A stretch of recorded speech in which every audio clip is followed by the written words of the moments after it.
വളരെ കാലമായിട്ട് ഇപ്പൊ എന്റെ ഉള്ളിലാണെങ്കിലും നമ്മുടെ ഓരോരുത്തരുടെ ഉള്ളിലാണെങ്കിലും നമ്മളെല്ലാം ഇരിക്കുന്ന ഒരു സാഹചര്യത്തിൽ നമുക്ക് ഉണ്ടാവുന്ന ഒരു ഡൗട്ടാണ് റിസർച്ചിന് പോകുമ്പോൾ എങ്ങനെ നാട്ടിലാണോ നല്ലത് അതോ വെളിയിൽ പോകുന്നതാണോ നല്ലത്, ഇതിൽ എന്തെങ്കിലും റിസ്ക് എലമെന്റ്സ് ഉണ്ടോ, അല്ലെങ്കിൽ നമ്മൾ ഇതിനു വേണ്ടി ഒരുപാട് കഷ്ടപ്പെടണോ, അല്ലെങ്കിൽ നമ്മളെ കൊണ്ട് പറ്റാത്തതാണോ, ഇങ്ങനെയുള്ള. Welcome back to voice of Shraddha. ഞാൻ ജാസ്മിൻ. ഞാൻ ജിൽബി. ഞാൻ ജെഫിൻ. Okay, welcome everyone. ഇന്ന് നമ്മളോട് അബ്രോഡ് PhD ഓപ്പർച്യൂണിറ്റീസിനെ പറ്റി സംസാരിക്കാനായിട്ട് നമ്മുടെ കൂടെ ഒരു ഗസ്റ്റ് ഉണ്ട്, Jian. Welcome Jian. Thank you so much Jasmine. Thank you. Yes. അപ്പൊ നമ്മൾ കഴിഞ്ഞ ടോക്കിലൊക്കെ കുട്ടികളെ പറ്റി മോസ്റ്റ്ലി സംസാരിച്ച ടീച്ചേഴ്സിനെ പറ്റിയാണെന്ന് തോന്നുന്നു അല്ലേ?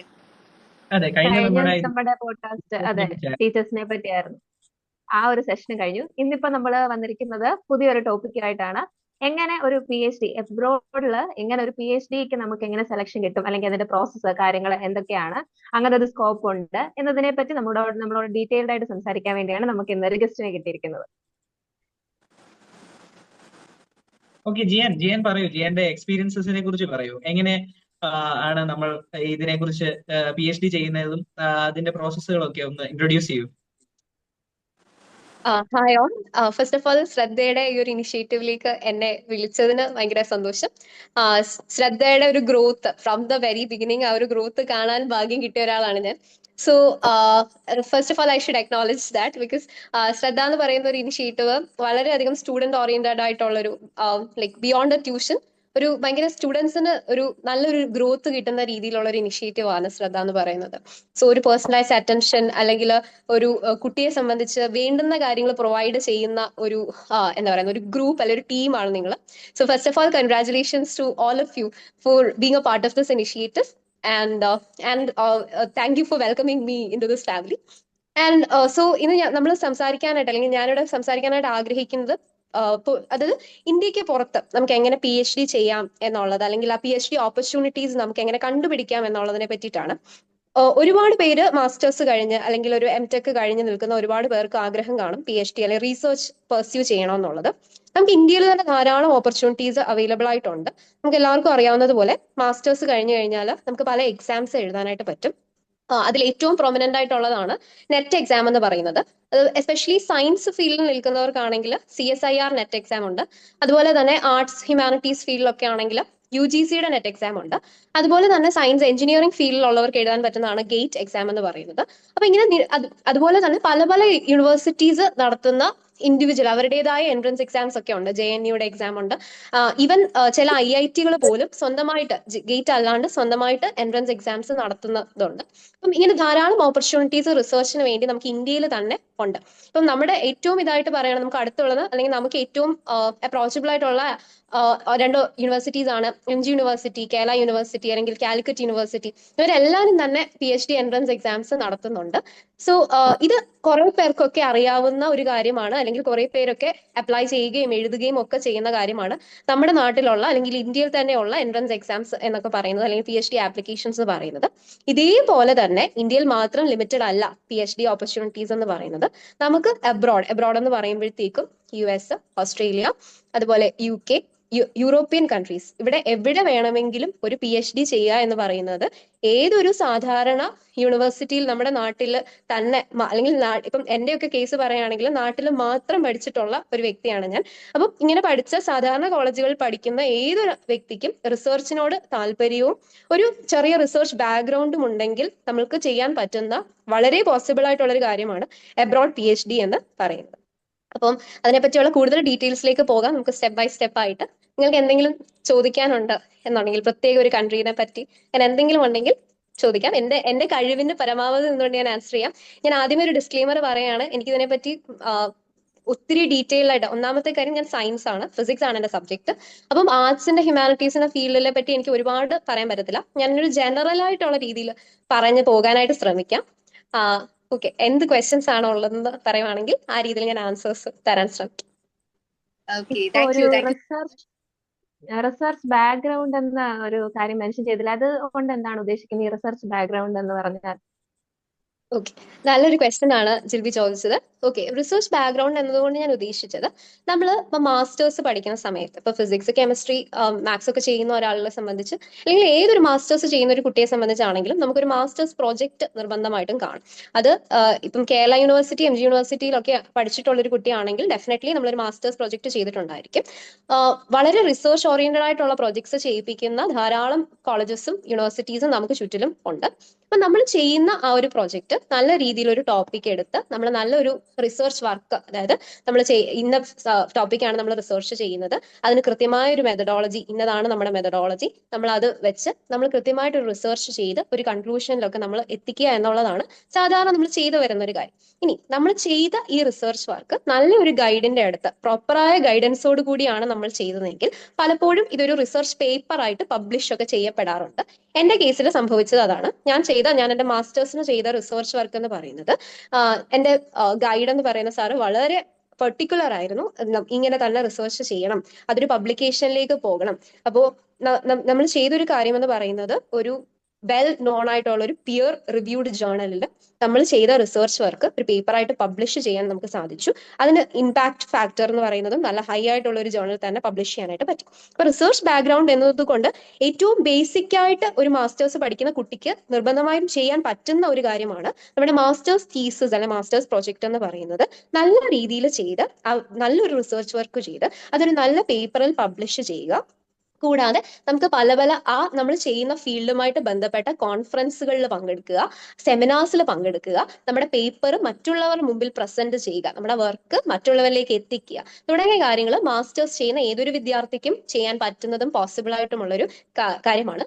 Unless and until you have A good guide, നമുക്കൊരു നല്ലൊരു ഗൈഡ് നമ്മുടെ കൂടെ ഉണ്ട് നമ്മുടെ പ്രോജക്റ്റ് ചെയ്യിപ്പിക്കാനായിട്ടെങ്കിൽ നമുക്കിത് വളരെ പോസിബിൾ ആണ്. ഇനി ഇങ്ങനെ ഒരു ഓപ്പർച്യൂണിറ്റി നിങ്ങൾക്ക് കിട്ടിയില്ല എന്ന് വിചാരിക്കാം. നമ്മൾ ചെയ്ത മാസ്റ്റേഴ്സ് പ്രോജക്റ്റ് അങ്ങനെ അത്ര നന്നായിട്ടൊന്നും ചെയ്തില്ല, ജസ്റ്റ് നമ്മുടെ ആ ഒരു റിക്വയർമെന്റ് കംപ്ലീറ്റ് ചെയ്യാൻ വേണ്ടിയിട്ട്, ക്രെഡിറ്റ് കംപ്ലീറ്റ് ചെയ്യാൻ വേണ്ടി മാത്രമേ നമ്മൾ ചെയ്തിട്ടുണ്ടെങ്കിൽ you can build your own research background. അതെങ്ങനെയാണ് ചെയ്യുന്നതെന്ന് വെച്ച് കഴിഞ്ഞാൽ, യു ക്യാൻ വേറെ ഒരു ലാബിൽ, ഇപ്പം ഫിസിക്സും കെമിസ്ട്രി ഒക്കെ ആണെങ്കിൽ നമുക്കറിയാം ഒരുപാട് ഇപ്പം IIT പോലെയുള്ള പ്രീമിയർ ഇൻസ്റ്റിറ്റ്യൂഷൻസ്, ഇന്ത്യയിലുള്ള നല്ല നല്ല ഇൻസ്റ്റിറ്റ്യൂഷൻസ്, ഐസർ, IISc പല ഇൻസ്റ്റിറ്റ്യൂഷൻസ് ഇന്റേൺഷിപ്പ് ഓപ്പർച്യൂണിറ്റീസ് കുട്ടികൾക്ക് പ്രൊവൈഡ് ചെയ്യുന്നുണ്ട്. അപ്പം നമ്മളൊരു സ്റ്റുഡന്റ് ആയിരിക്കെ തന്നെ നമ്മൾ മാസ്റ്റേഴ്സ് ചെയ്യുമ്പോൾ തന്നെ വേണമെങ്കിൽ നിങ്ങൾക്ക് ഒരു ഇന്റേൺഷിപ്പ്, ഒരു സമ്മർ ഇന്റേൺഷിപ്പ്, ഒരു വിന്റർ ഇന്റേൺഷിപ്പ് ഒക്കെ അപ്ലൈ ചെയ്ത് അങ്ങനെയുള്ള ഇൻസ്റ്റിറ്റ്യൂഷൻസിൽ ഒരു ലാബിൽ അവരുടെ ചെയ്യുന്ന റിസർച്ചിന്റെ ഭാഗമായിട്ട് നിൽക്കാം. അത് നല്ലൊരു റിസർച്ച് എക്സ്പീരിയൻസ് നിങ്ങൾക്ക് പ്രൊവൈഡ് ചെയ്യും. മാത്രമല്ല ഈ റിസർച്ച് എക്സ്പീരിയൻസിൽ നിന്ന് കിട്ടുന്ന വേറൊരു കാര്യമാണ് ഒരു റെക്കമെൻഡേഷൻ എന്ന് പറയുന്നത്, നല്ലൊരു പ്രൊഫസറിന്റെ ഒരു റെക്കമെൻഡേഷൻ. അത് നിങ്ങളുടെ PhD ആപ്ലിക്കേഷൻസിനെ ഭാവിയിൽ ഒരുപാട് ഹെൽപ്പ് ചെയ്യും. സോ രണ്ട് രീതിയിലാണ്. ഒന്ന് മാസ്റ്റേഴ്സിന്റെ പ്രോജക്റ്റ് എന്ന് പറയുന്നത് നല്ലൊരു പേപ്പറായിട്ടൊക്കെ പബ്ലിഷ് ചെയ്യാൻ പറ്റുന്ന ഒരു നല്ല റിസർച്ച് വർക്കായിട്ട് ചെയ്യാം, അല്ലെങ്കിൽ ഒരു റിസർച്ച് ലാബിൽ ഒരു ഇന്റേൺഷിപ്പ് ആയിട്ട് ചെയ്യാം. ഇനി അഥവാ ഇന്റേൺഷിപ്പ് നിങ്ങൾക്ക് കിട്ടിയില്ലെങ്കിൽ ഒരു പ്രൊഫസറിന് ഒരു ഇമെയിൽ അയച്ചു പോലും നിങ്ങൾക്ക് ഒരു കമ്മ്യൂണിക്കേഷൻ ചെയ്യാൻ പറ്റിക്കഴിഞ്ഞാൽ ഇങ്ങനെ ഒരു റിസർച്ച് ഓപ്പർച്യൂണിറ്റി നിങ്ങൾക്ക് കണ്ടുപിടിക്കാനായിട്ട് പറ്റും ഇന്ത്യയിൽ തന്നെ. Okay, good good. അപ്പൊ ഞാൻ ചോദിക്കാൻ വരുന്നത്, നമ്മൾ സ്റ്റാർട്ടിങ്ങിൽ പറഞ്ഞല്ലോ നമ്മുടെ നാട്ടില്, കേരളത്തില് അല്ലെങ്കിൽ ഇന്ത്യയിൽ തന്നെ ഇത്രയും റിസർച്ചിനുള്ള ഓപ്പർച്യൂണിറ്റീസ് ഉണ്ട്, ഇത്ര എക്സാംസ് ഉണ്ട്. So why you choosing the abroad? എന്തുകൊണ്ടാണ് അബ്രോഡിലേക്ക് നമ്മൾ എന്തുകൊണ്ട് അബ്രോഡ് ചൂസ് ചെയ്യണം? അതുപോലെ ഒരു കൺട്രി നമ്മൾ ചൂസ് ചെയ്യുമ്പം എന്തൊക്കെ കാര്യങ്ങളാണ് നമ്മൾ ശ്രദ്ധിക്കേണ്ടത്? അതൊന്ന് എക്സ്പ്ലെയിൻ ചെയ്യാമോ? എന്തൊക്കെ കാര്യങ്ങളാണ് നമ്മൾ ശ്രദ്ധിക്കേണ്ടത്? ജാസ്മിൻ ചോദിച്ച ക്വസ്റ്റ്യൻ ഈ പറഞ്ഞ പോലെ വളരെ വാലിഡ് ആയിട്ടുള്ള ക്വസ്റ്റ്യൻ ആണ്.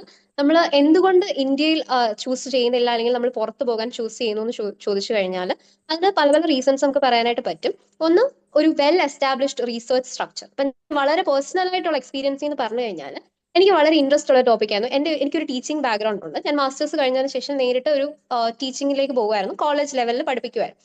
അപ്പം എനിക്ക് ഫിസിക്സ് പഠിപ്പിക്കുക എന്ന് പറയുന്നത് എനിക്ക് വളരെ ഇഷ്ടപ്പെട്ട ഒരു കാര്യമാണ്. അപ്പൊ ഫിസിക്സ് പഠിപ്പിക്കുന്ന പ്രോസസ്സിനെ പറ്റി ഞാൻ ഒരുപാട് ചിന്തിക്കാനും അതിനകത്തിൽ എങ്ങനെ ഇമ്പ്രൂവ്മെന്റ്സ് കൊണ്ടുവരാമെന്നൊക്കെ എനിക്കൊരു ചിന്ത പോയി. അപ്പൊ ഞാൻ അതുമായിട്ട് ബന്ധപ്പെട്ട എന്തെങ്കിലും ഒരു റിസർച്ച് ചെയ്താലോ എന്നൊരു തോട്ട് എന്റെ മനസ്സിൽ പോയപ്പോൾ അങ്ങനെ ഞാൻ കണ്ടുപിടിച്ചൊരു ഫീൽഡാണ് ഫിസിക്സ് എഡ്യൂക്കേഷൻ റിസർച്ച്. അത് വളരെ അധികം എസ്റ്റാബ്ലിഷ്ഡ് ആയിട്ടുള്ള ഒരു ഫീൽഡാണ്.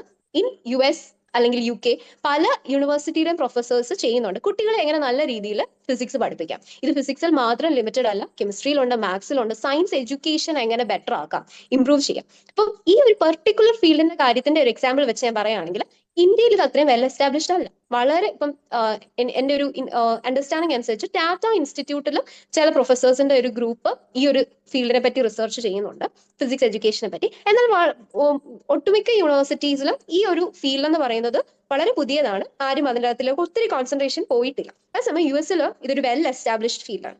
അതൊരു റീസൺ ആണ്. അതായത് നമുക്ക് റിസർച്ച് ചെയ്യാൻ താല്പര്യമുള്ള ഫീൽഡിന് എവിടെയാണ് കൂടുതൽ പ്രൊഫസേഴ്സ് അല്ലെങ്കിൽ കൂടുതൽ ആക്റ്റീവ് ഗ്രൂപ്പ്സ് റിസർച്ച് ചെയ്യുന്നത്, അവിടെ നിങ്ങൾ പോകുവാണെങ്കിൽ നിങ്ങൾക്ക് കിട്ടുന്ന എക്സ്പോഷർ ലെവൽ എന്ന് പറയുന്നത് ഡിഫറെന്റ് ആയിരിക്കും. ഇനി ഇന്ത്യയിൽ വളരെയധികം വെൽ എസ്റ്റാബ്ലിഷ്ഡ് ആയിട്ടുള്ള റിസർച്ച് ആയിരിക്കാം, പക്ഷെ അതിന് കുറച്ചും കൂടെ ഫെസിലിറ്റീസ് ചിലപ്പോൾ നമുക്ക് എബ്രോഡ് അവൈലബിൾ ആയിട്ടുണ്ടായിരിക്കാം. അങ്ങനെയാണെങ്കിലും നിങ്ങൾക്ക് അത് ചൂസ് ചെയ്യാം. ഇന്ത്യയിൽ വെൽ എസ്റ്റാബ്ലിഷ്ഡ് ആണ്, പക്ഷെ കുറച്ചും കൂടെ നല്ല ഫെസിലിറ്റീസ് നിങ്ങൾക്ക് എബ്രോഡ് ആണെങ്കിൽ, ലബോറട്ടറി എസ്പെഷ്യലി എക്സ്പെരിമെന്റൽ കാര്യങ്ങളൊക്കെ ആണെങ്കിൽ കുറച്ചുകൂടെ നല്ല ലാബുകളൊക്കെ നിങ്ങൾക്ക് അവൈലബിൾ ആണെങ്കിൽ നിങ്ങൾക്ക് ആ രീതിയിൽ ചൂസ് ചെയ്യാവുന്നതാണ്. ഇതൊക്കെയാണ് എനിക്ക് പെട്ടെന്ന് മനസ്സിലേക്ക് കടന്നു വരുന്നത്. പിന്നെ അതിന്റെ ഫൈനാൻഷ്യൽ ആസ്പെക്റ്റും ഉണ്ട്. ഇപ്പൊ നമുക്ക് പുറത്ത് കിട്ടുന്ന ഒരു സ്റ്റൈഫൻ എന്ന് പറയുന്നത്, ഇപ്പൊ നമ്മുടെ ഫണ്ടഡ് പ്രൊജക്ടിന്റെ ഒക്കെ ഭാഗമായിട്ട് ഒരു PhD ചെയ്യുകയാണെങ്കിൽ നമുക്ക് പുറത്ത് കിട്ടുന്ന സ്റ്റൈഫൻ എന്നൊക്കെ പറയുന്നത് ഒരു കൺസിഡറബിൾ എമൗണ്ട് ആണ് വെൻ കമ്പയർ ടു ഇന്ത്യ. അപ്പൊ ആദ്യം തന്നെ ജിയാനോട് ഞാനൊരു താങ്ക് യു പറയാം. കാരണം ശ്രദ്ധയുടെ ഗ്രോത്തിനെ കണ്ടു നിന്ന ഒരാളെന്ന രീതിയിൽ ഇപ്പൊ അപ്രീഷിയേറ്റ് ചെയ്തതിന് ഒരു താങ്ക് യു പറയാണ്. പിന്നെ എനിക്ക് ജിയാനോട് ചോദിക്കാനുള്ളതെന്ന് വെച്ചാൽ, ഇപ്പം നമ്മൾ ഫോറിൻ എഡ്യൂക്കേഷൻ എന്ന് പറയുമ്പം കൂടുതലും കാണുന്നത് ഡിഗ്രി അല്ലെങ്കിൽ PG ചെയ്യാൻ വേണ്ടി പോകുന്ന ആൾക്കാരാണ്. അപ്പം അതിന്റെ ഫിനാൻഷ്യൽ സൈഡ് എന്ന് പറഞ്ഞാൽ മോസ്റ്റ് ആൾക്കാരും ഒരു ലോൺ ഒക്കെ എടുത്തിട്ടാണ് പോകുന്നത്. അപ്പൊ PhD ചെയ്യാൻ വേണ്ടി അങ്ങനെ നമുക്കൊരു എയ്ഡ് കിട്ടുമോ? അത് നമ്മൾ ഫുള്ളായി നമ്മുടെ കയ്യിൽ നിന്ന് എടുത്തിട്ട് വേണോ ഇപ്പൊ ഫോറിൻ പോകാന്ന് പറയുന്നത്? കാരണം നല്ലൊരു എക്സ്പെൻസീവ് ആയിട്ടുള്ള ഒരു പ്രോസസ് ആണല്ലോ. ഓക്കെ, ഈ ക്വസ്റ്റ്യനും പറഞ്ഞ പോലെ വളരെയധികം നമ്മൾ അറിഞ്ഞിരിക്കേണ്ട ഒരു ക്വസ്റ്റ്യൻ തന്നെയാണ്. സോ PhDയുടെ ഫൈനാൻഷ്യൽ ആസ്പെക്ട് ആദ്യം തന്നെ പറഞ്ഞോട്ടെ. നമ്മളൊരു അണ്ടർ ഗ്രാജുവേറ്റ് പ്രോഗ്രാമോ ഒരു മാസ്റ്റേഴ്സ് പ്രോഗ്രാമോ ചെയ്യുന്നത് പോലെ ഒരു ഹെഫ്റ്റി എമൗണ്ട്, അതായത് നമ്മൾ ലക്ഷങ്ങൾ മുടക്കി പഠിക്കേണ്ട ഒരു കാര്യമല്ല PhD എന്ന് പറയുന്നത്. എപ്പോഴും ഒരു എബ്രോഡിലുള്ള ഒരു നല്ല PhDയുടെ നിങ്ങൾ ഫസ്റ്റ് നോക്കേണ്ട ഒരു ക്രൈറ്റീരിയ എന്ന് പറയുന്നത് ഇത് ഫണ്ടഡ് ആണോ, ഫണ്ടഡ് PhD ആണോ എന്നുള്ളത് നോക്കുക. അഥവാ നിങ്ങൾ ഇനി ഒരു യൂണിവേഴ്സിറ്റിയിൽ അപ്ലൈ ചെയ്ത് നിങ്ങൾക്ക് അഡ്മിഷൻ കിട്ടിയെന്ന് തന്നെ വിചാരിക്കുക. നിങ്ങൾക്ക് ഒരു ഫണ്ടിങ് കിട്ടുന്നില്ല എന്നുണ്ടെങ്കിൽ ആ ഒരു PhD ഓപ്ഷൻ അല്ലെങ്കിൽ ആ ഒരു അഡ്മിഷൻ നിങ്ങൾ ചൂസ് ചെയ്യരുതെന്നേ ഞാൻ പറയുള്ളൂ.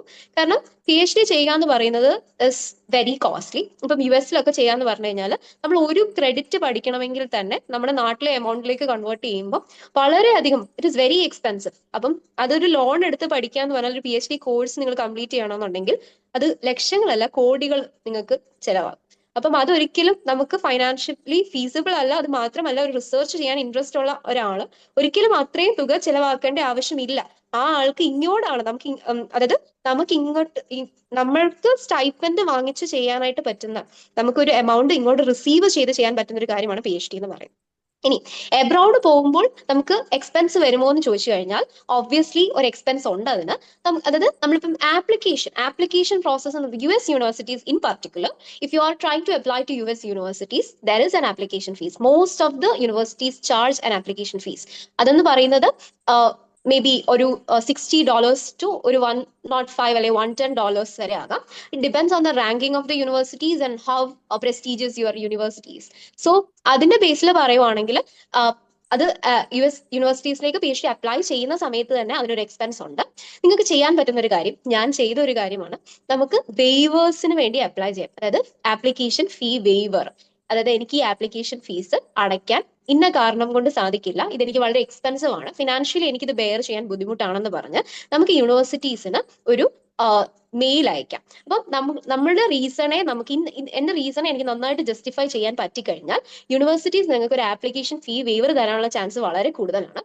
നിങ്ങൾ ഒരു 20 യൂണിവേഴ്സിറ്റി ഷോർട്ട് ലിസ്റ്റ് ചെയ്ത് വെച്ചിട്ടുണ്ടെങ്കിൽ അതിനകത്തിൽ ഒരു 10 യൂണിവേഴ്സിറ്റിയിൽ നിന്നെങ്കിലും ഒരു ആപ്ലിക്കേഷൻ ഫീ വേവർ വാങ്ങിക്കാൻ നിങ്ങൾക്ക് സാധിക്കും. അത് പോസിബിൾ ആണ്. അത് എന്റെ കേസിൽ ഞാൻ ചെയ്തിട്ടുള്ള ഒരു കാര്യമാണ്. സോ ഇത് US യൂണിവേഴ്സിറ്റീസിന്റെ കേസിൽ ആപ്ലിക്കേഷൻ കൊടുക്കുക എന്ന് പറയുന്നത് പോലും എക്സ്പെൻസീവ് ആണ്. പക്ഷെ പല യൂറോപ്യൻ യൂണിവേഴ്സിറ്റീസിൽ നമുക്ക് ആപ്ലിക്കേഷന് ഫീസേ വേണ്ടാത്ത യൂണിവേഴ്സിറ്റീസ് ഉണ്ട്. ഇത് തമ്മിലൊരു വ്യത്യാസമുണ്ട്. ആ ഒരു പ്രോസസ്സിന് എൻറ്റയർലി ആ പ്രോസസ്സ് ഡിഫറെന്റ് ആണ്. പക്ഷെ US യൂണിവേഴ്സിറ്റീസിന്റെ കേസിൽ ആപ്ലിക്കേഷൻ ഒരു ഫീസ് ഉണ്ട്. പിന്നെ ഇനി അഥവാ നമുക്ക് അഡ്മിഷൻ കിട്ടി കഴിഞ്ഞിട്ടുള്ള കാര്യമാണ്. അപ്പൊ നമുക്ക് വിസയ്ക്ക് അപ്ലൈ ചെയ്യണം, സെവിസ് ആപ്ലിക്കേഷൻ ഉണ്ട്, അതുപോലെ തന്നെ ട്രാവൽ എക്സ്പെൻസസ് ഉണ്ട്. അപ്പം definitely there is an expense. ഇത് ഒട്ടും എക്സ്പെൻസീവ് അല്ലെന്ന് ഞാൻ പറയില്ല. ഇനി എൻ്റെ ഒക്കെ കേസിൽ ഇപ്പൊ US യൂണിവേഴ്സിറ്റീസിന്റെ കേസിൽ ഇൻ പർട്ടിക്കുലർ പറയുകയാണെങ്കിൽ നിങ്ങൾക്ക് ഈ വിസ ഫീസും സെവസ് ഫീസും ഒക്കെ റീഎംബേഴ്സ് ചെയ്ത് കിട്ടപ്പെടും. അതായത് നിങ്ങൾ അവിടെ ചെന്ന് കഴിയുമ്പോഴത്തേക്കും യൂണിവേഴ്സിറ്റി നിങ്ങൾക്ക് ഇത് തിരികെ തരും. പക്ഷെ അപ്പോഴും ഫ്ലൈറ്റ് കോസ്റ്റ് നമ്മൾ ബെയർ ചെയ്യണം. അത് അപ്പൊ നമ്മുടെ ടിക്കറ്റ് ഫെയർ എന്ന് പറയുന്നത് നമ്മളുടെ ഒരു എക്സ്പെൻസ് ആണ്. പിന്നെ അതുപോലെ തന്നെ നമുക്ക് സാധനങ്ങൾ വാങ്ങിക്കാൻ കാണും. അപ്പം അതിന് നമുക്കൊരു നോമിനൽ എക്സ്പെൻസ് എന്തായാലും വരും, ഒരു മിനിമം എക്സ്പെൻസ് എന്തായാലും ഉണ്ട്. പക്ഷെ ഒരു അൺബെയറബിൾ എക്സ്പെൻസിലേക്ക് പോകേണ്ടുന്ന ഒരു ആവശ്യവും ഇല്ല. നമുക്കത് അല്ലാണ്ട് തന്നെ ലിമിറ്റ് ചെയ്യാൻ പറ്റുന്നതാണ്. ഇനി നിങ്ങൾ അവിടെ ചെന്ന് കഴിയുമ്പോൾ U will B receiving A stipend. Initial ഒരു മാസം ജീവിക്കാനുള്ള കാര്യങ്ങളൊക്കെ കരുതി പോവുക, അതിനുള്ളൊരു എമൗണ്ടുമായിട്ട് പോവുക. അവിടെ ചെന്ന് കഴിയുമ്പോൾ ഇങ്ങോട്ട് നിങ്ങൾക്ക് സ്റ്റൈഫൻഡ് കിട്ടും. എനിക്കൊരു 2 ക്വസ്റ്റ്യൻ ഇതിനകത്തിൽ ഉള്ളത് എന്താന്ന് വെച്ചാൽ, നമുക്ക് ഏത് PhD നമ്മൾ ചെയ്യുവാണെങ്കിലും നമുക്ക് സ്റ്റൈഫൻഡ് കിട്ടുമോ? അതുപോലെ തന്നെ ഒരു ഇതുകൂടെ ഉള്ളത് എന്ന് ചോദിച്ചു കഴിഞ്ഞാൽ, ആദ്യം ഞാൻ ചോദിച്ച ലോണുകൾ, ഇങ്ങനെയുള്ള പ്രോസസ്സിന് ലോൺസ് അവൈലബിൾ ആണോ? മറ്റേ നോർമൽ ക്ലാസ്സസ് പോലെ ലോൺസ് അവൈലബിൾ ആണോ?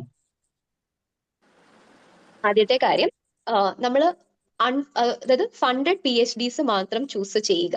അത് ഞാൻ തരുന്ന ഒരു പേഴ്സണൽ അഡ്വൈസ് ആയിട്ട് വേണമെങ്കിൽ എടുക്കാം. അതല്ല, ഈ ഒരു ഫീൽഡിൽ അല്ലെങ്കിൽ റിസർച്ച് എന്ന് പറയുന്ന ഫീൽഡിൽ ഇൻട്രസ്റ്റഡ് ആയിട്ടുള്ള അല്ലെങ്കിൽ ഇത് ചെയ്തിട്ടുള്ള എല്ലാവരും പൊതുവേ തരുന്ന ഒരു അഡ്വൈസ് ആണ്, don't go for unfunded PhDs. അതിൽ നമ്മൾ പോകാതെ ഇരിക്കുക എന്നുള്ളത്. Especially in the field of science you can find ample opportunities to get a fully funded PhD. അത് നമുക്ക് പോസിബിൾ ആണ്. അപ്പൊ ഫണ്ടഡ് അല്ലാത്ത PhD റൗട്ടിലേക്ക് മിക്കവരും പോകാതെ ഇരിക്കുക എന്നുള്ളതാണ്. U can find those funded PhD opportunities in US, UK or Europe, different countries. അത് യൂറോപ്പിൽ തന്നെ ഒരുപാട് രാജ്യങ്ങളുണ്ട്, ജർമ്മനി, നെതർലാൻഡ്സ്, ബെൽജിയം, എല്ലാ രാജ്യങ്ങളും ഈ ഓപ്പർച്യൂണിറ്റി ഉണ്ട്. കണ്ടുപിടിക്കുക എന്നുള്ളത് നമ്മുടെ ഉത്തരവാദിത്തമാണ്. അതിന് ധാരാളം പ്ലാറ്റ്ഫോമുകൾ നമുക്ക് ഉപയോഗിക്കാൻ പറ്റും. നമ്മളെല്ലാം ജീവിക്കുന്നത് ഇന്റർനെറ്റ് എന്ന് പറയുന്ന അതൊരു വലിയ സാധ്യതയാണ്. അപ്പൊ ആ ഒരു സാധ്യത മാക്സിമം യൂട്ടിലൈസ് ചെയ്യുക. പിന്നെ നെറ്റ്വർക്കിംഗ്, ലിങ്ക്ഡിൻ ഒക്കെ പോലത്തെ പ്ലാറ്റ്ഫോംസിൽ നിങ്ങൾ ആദ്യം, അപ്പം ഇതിനൊരു പ്രോസസ് ഉണ്ട്. പ്രോസസ്സ് ഞാൻ സ്റ്റെപ്പ് ബൈ സ്റ്റെപ്പ് പറയാം. പക്ഷെ നമുക്ക് നെറ്റ്വർക്കിംഗ് ഉപയോഗിക്കുക, അതായത് നമുക്ക് അറിയാവുന്ന ആളുകളിലൂടെ ഓപ്പർച്യൂണിറ്റീസ് കണ്ടുപിടിക്കാൻ ശ്രമിക്കുക. ഇന്റർനെറ്റ് ഉപയോഗിക്കുക. അതിൽ ഫുള്ളി ഫണ്ടഡ് PhDs എപ്പോഴും ഇങ്ങനെ പോസ്റ്റുകൾ വന്നുകൊണ്ടേയിരിക്കും. അതിന് നിങ്ങൾക്ക് യൂസ് ചെയ്യാൻ പറ്റുന്ന 2-3 പ്ലാറ്റ്ഫോംസ് ഞാൻ ജസ്റ്റ് ഒന്ന് മെൻഷൻ ചെയ്യാം. ഫൈൻഡ് എ PhD എന്ന് പറയുന്ന ഒരു പ്ലാറ്റ്ഫോം, ഒരു വെബ്സൈറ്റ്. അതുപോലെ അക്കാഡമിക് പൊസിഷൻസ് എന്ന് പറയുന്ന ഒരു വെബ്സൈറ്റ്. പിന്നെ ഡാഡ് ജർമ്മനി ഇൻ സ്പെസിഫിക് ആണ്. പിന്നെ എല്ലാ യൂണിവേഴ്സിറ്റികളുടെയും അവരവരുടെ ഒഫീഷ്യൽ വെബ്സൈറ്റ്സ്, ഇതിനകത്തിലൊക്കെ ഇങ്ങനെ ഫുള്ളി ഫണ്ടഡ് ഓപ്പർച്യൂണിറ്റീസ് ഇങ്ങനെ പബ്ലിഷ് ചെയ്യും.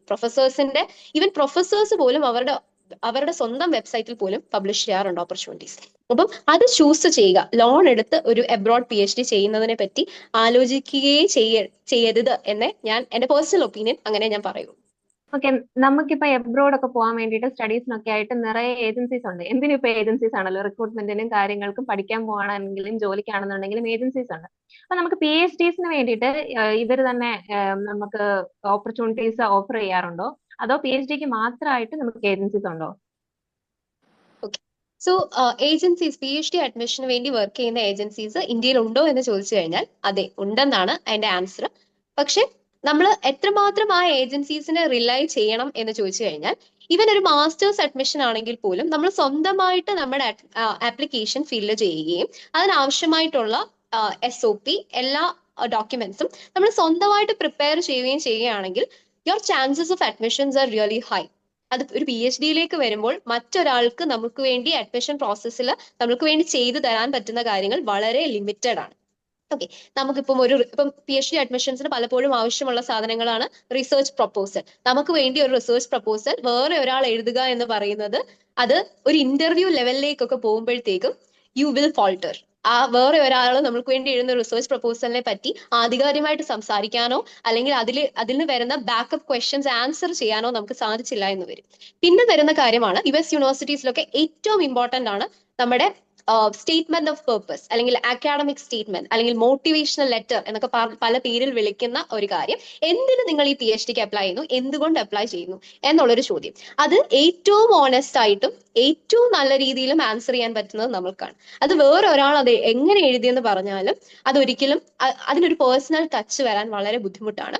നമുക്ക് ചെയ്യാൻ പറ്റുന്ന ഇത്തരത്തിലുള്ള ഏജൻസീസിന് നമുക്ക് ചെയ്തു തരാൻ പറ്റുന്ന മാക്സിമം കാര്യം എന്ന് പറഞ്ഞു കഴിഞ്ഞാൽ, നമ്മൾ ഈ എഴുതുന്ന കാര്യങ്ങളെ ഒന്ന് എഡിറ്റ് എഡിറ്റ് ചെയ്ത് തരിക. അത് ഒരിക്കലും നമ്മുടെ ടോണിൽ നിന്ന് മാറി ഇരിക്കുക എന്നുള്ളത് വളരെ ഇമ്പോർട്ടന്റ് ആണ്. That you should take care of. ആരാണോ അപ്ലൈ ചെയ്യുന്നത് അത് ആ ആളുടെ ഉത്തരവാദിത്തമാണ്. ഏറ്റവും നല്ലൊരു കാര്യം എന്ന് പറയുന്നത് ഈ പറഞ്ഞ എല്ലാ ഡോക്യുമെന്റ്സും സ്വന്തമായിട്ട് പ്രിപ്പയർ ചെയ്യുക. വേറെ എപ്പോഴും ഒരു PhD ആപ്ലിക്കേഷൻ എന്ന് പറയുന്നത് നമ്മുടെ സ്വന്തമായിരിക്കണം. നമ്മുടെ ഒരു കയ്യൊപ്പ് അതിൽ എപ്പോഴും കാണണം. അത് വായിക്കുന്ന ഒരു വ്യക്തിക്ക് മനസ്സിലാകുകയും വേണം. അത് നിങ്ങളുടെ പേഴ്സണൽ ആയിട്ടുള്ള കാര്യം. പിന്നെ PhD ആപ്ലിക്കേഷൻ നമുക്ക് ആവശ്യമുള്ള എല്ലാ കാര്യങ്ങളും, റിസർച്ച് പ്രപ്പോസൽ ആണെങ്കിലും നമ്മുടെ പേഴ്സണൽ സ്റ്റേറ്റ്മെന്റ് ആണെങ്കിലും അക്കാഡമിക് സ്റ്റേറ്റ്മെന്റ് ആണെങ്കിലും, we are the only people who can speak for ourselves. അതാണ് അതിന്റെ ഏറ്റവും നല്ലൊരു എക്സ്പ്ലനേഷൻ എന്ന് പറയുന്നത്. അപ്പം ഒരിക്കലും ഒരു എക്സ്റ്റേണൽ സോഴ്സിനെ അത് എഴുതാൻ വേണ്ടി ആശ്രയിക്കുകയേ ചെയ്യരുത്. ഒന്ന് എഡിറ്റ് ചെയ്ത് തരാനാണെങ്കിൽ ഇറ്റ്സ് ഫൈൻ, അത് കുഴപ്പമില്ല. അത് ഗ്രാമാറ്റിക്കലി ഒക്കെ കറക്റ്റ് ആക്കാനൊക്കെ ചിലപ്പോൾ ഒന്ന് ഹെൽപ്പ് ചെയ്തെന്നിരിക്കും. പിന്നെ നമുക്ക് നമ്മുടെ ഫ്രണ്ട്സിനെയോ അല്ലെങ്കിൽ ഇതൊന്ന് വായിച്ചു കഴിഞ്ഞാൽ അതിനകത്ത് ഇന്ന ചെറിയ ട്വീക്സ് വരുത്തിയാൽ നല്ലതായിരിക്കും എന്ന് പറഞ്ഞു തരാൻ പറ്റുന്ന ഒരു തേർഡ് പേഴ്സണെ ആശ്രയിക്കുന്നതിന് കുഴപ്പമില്ല. പക്ഷെ എപ്പോഴും നമ്മൾ സ്വന്തം ഒരു ഇനിഷ്യേറ്റീവിലായിരിക്കണം ഈ പ്രോസസ്സ് ചെയ്യേണ്ടത്. പിന്നെ നമുക്ക് വരുന്ന ഒരു ഇതെന്ന് പറഞ്ഞാൽ, വൺസ് യു ഗെറ്റ് ഒരു അഡ്മിറ്റ് കിട്ടി കഴിയുമ്പോൾ ഒരു വിസ പ്രോസസ്സിലോട്ടൊക്കെ പോകുന്ന സമയത്ത് ആ പ്രോസസ്സ് ഒക്കെ കൃത്യമായിട്ട് എങ്ങനെയാണ് ചെയ്യുന്നത്, അതിലും നമ്മൾ ഈ അൺവാണ്ടഡ് ആയിട്ടുള്ള, അതായത് ഇപ്പോൾ വിസ സ്ലോട്ട്സ് ഒക്കെ പുറത്തു നിന്നുള്ള ആൾക്കാർ എടുത്തു തരിക, അങ്ങനത്തെ പ്രോസസ്സിലോട്ടൊന്നും പോകാതിരിക്കുക.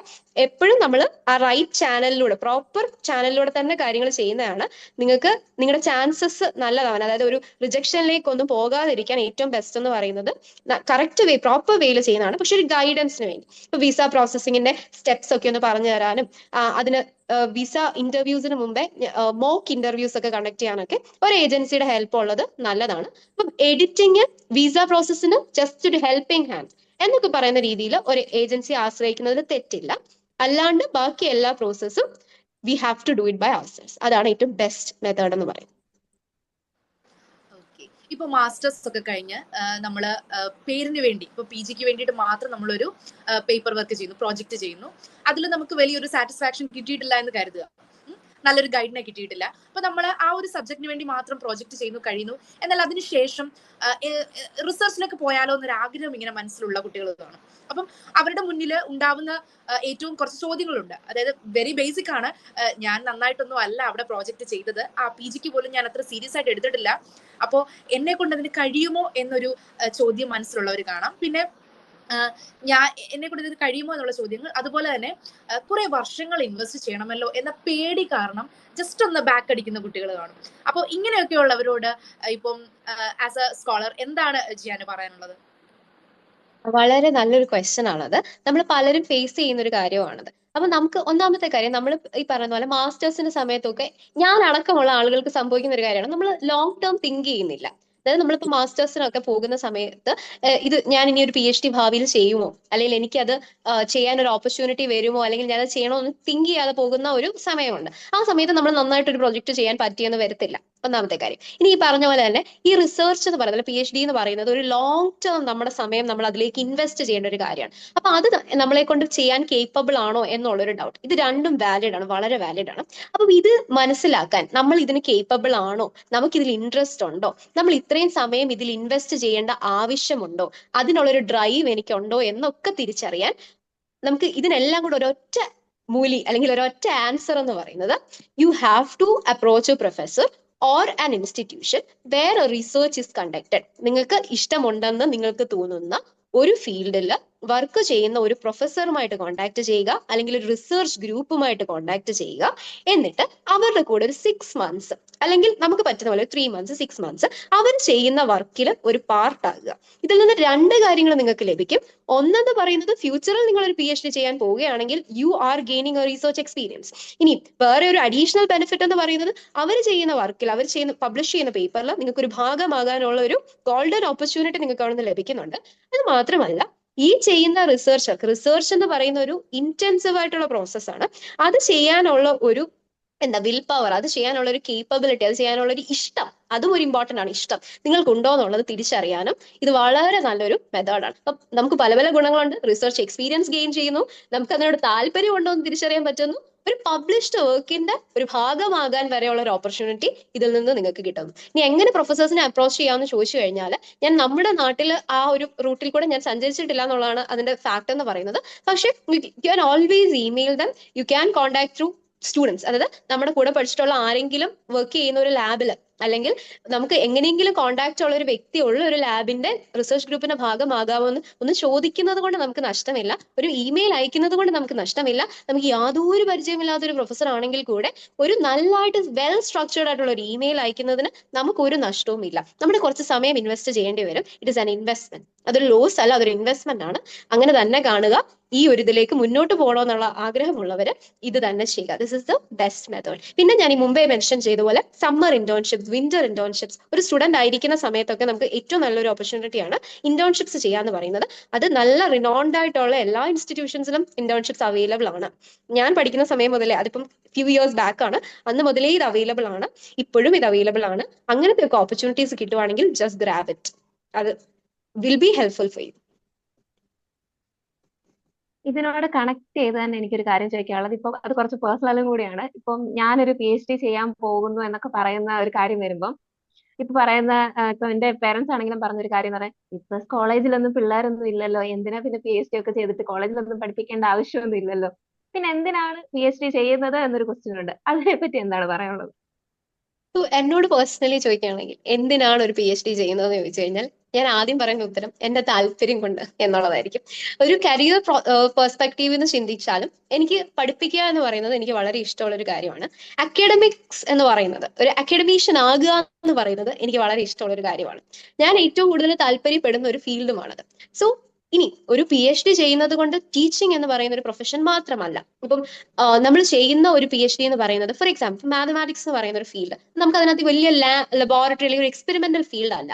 എന്നിരുന്നാൽ പോലും ഒരു ഡേറ്റ സയൻസ് അല്ലെങ്കിൽ ഒരു ഡേറ്റ അനലിസ്റ്റ് എന്നൊക്കെ പറയുന്ന ഒരു ജോബിന് പോലും ഏറ്റവും ഇതായിട്ട് ബേസിക് ആയിട്ട് അറിയേണ്ടുന്ന കുറച്ച് കാര്യങ്ങളുണ്ട്. അത് മാത്തമാറ്റിക്സുമായിട്ട് ഇസ് വെരി മച്ച് ടൈം. അപ്പം ഇന്നത്തെ AI പോലത്തെ ഫീൽഡ്സിൽ പോലും ആയിട്ട് ബന്ധപ്പെട്ട് റിസർച്ച് ചെയ്യാൻ ഒരു മാത്തമാറ്റീഷ്യന് സാധിക്കും. ഞാനിതിൽ വളരെ ആധികാരികമായിട്ട് സംസാരിക്കാനുള്ള അറിവ് എനിക്കില്ല, ഞാൻ ഒരു എക്സാമ്പിൾ പറയുകയാണ്. അപ്പൊ പല പല ഫീൽഡ്സുമായിട്ട് ബന്ധപ്പെട്ട് നിൽക്കുന്ന രീതിയിലുള്ള റിസർച്ച് നമുക്ക് മാത്തമാറ്റിക്സ് നല്ല എല്ലാ സബ്ജക്ട്സിലും ഉണ്ട്. അപ്പോൾ ഇതൊരു ഇൻഡസ്ട്രി ലെവലിലേക്ക്, ഇൻഡസ്ട്രി എന്ന് പറയുമ്പോൾ അവിടെ നമ്മൾ മെഷീനറി മാത്രമല്ല, പല പല കാര്യങ്ങൾ ചെയ്യാനുണ്ട്. R&D, research and development. Research and ഡെവലപ്മെന്റിൽ നമുക്ക് ഈ പറയുന്ന ഏതൊരു ഫീൽഡിലുള്ള ഒരു വ്യക്തിക്കും റിസർച്ച് ആൻഡ് ഡെവലപ്മെന്റിൽ ഓപ്പർച്യൂണിറ്റീസ് ഉണ്ട്. PhD ചെയ്യുന്നത് കൊണ്ട് നിങ്ങൾക്കൊരു ജോലി ലഭിക്കണം എന്നുള്ളതിന് യാതൊരു ഷോറിറ്റിയും ഇല്ല. അത് അറിഞ്ഞു വെച്ചുകൊണ്ട് PhD ചെയ്യാൻ പോകുന്ന ഒരു വ്യക്തിയാണ് ഞാൻ. അപ്പൊ PhD എന്ന് പറയുന്നത് it is not a professional course. നമ്മൾ പഠിച്ച മാസ്റ്റേഴ്സിനെ പോലെ നമ്മൾ പഠിച്ച മാസ്റ്റേഴ്സ് എങ്ങനെയാണ് അത് ചെയ്ത് കഴിഞ്ഞാൽ ഒരു ജോലി കിട്ടുമെന്ന് നമുക്ക് ഒരു ഉറപ്പുമില്ല. അതിനുശേഷം ഒരു B.Ed ചെയ്താലാണ് ഒരു ടീച്ചിങ് പ്രൊഫഷനിലേക്ക് പോകുന്നത്. അല്ലെ വേറെ ഒരു കാര്യം എന്തെങ്കിലും ഒരു ഇപ്പം ഡേറ്റ റിലേറ്റഡ് കോഴ്സ് പഠിച്ചു കഴിഞ്ഞാൽ ആ ഒരു ഫീൽഡിലേക്ക് പോകാം എന്നുള്ളതേ ഉള്ളൂ. അതുപോലെ തന്നെയാണ് PhD എന്ന് പറയുന്നത്. ഒരു ജോബ് അഷ്വറൻസ് ഉള്ള കോഴ്സ് അല്ല. പക്ഷെ നിങ്ങൾക്ക് താല്പര്യം, ഇൻട്രസ്റ്റ് ഉണ്ടെങ്കിൽ അതിലേക്ക് പോവുക.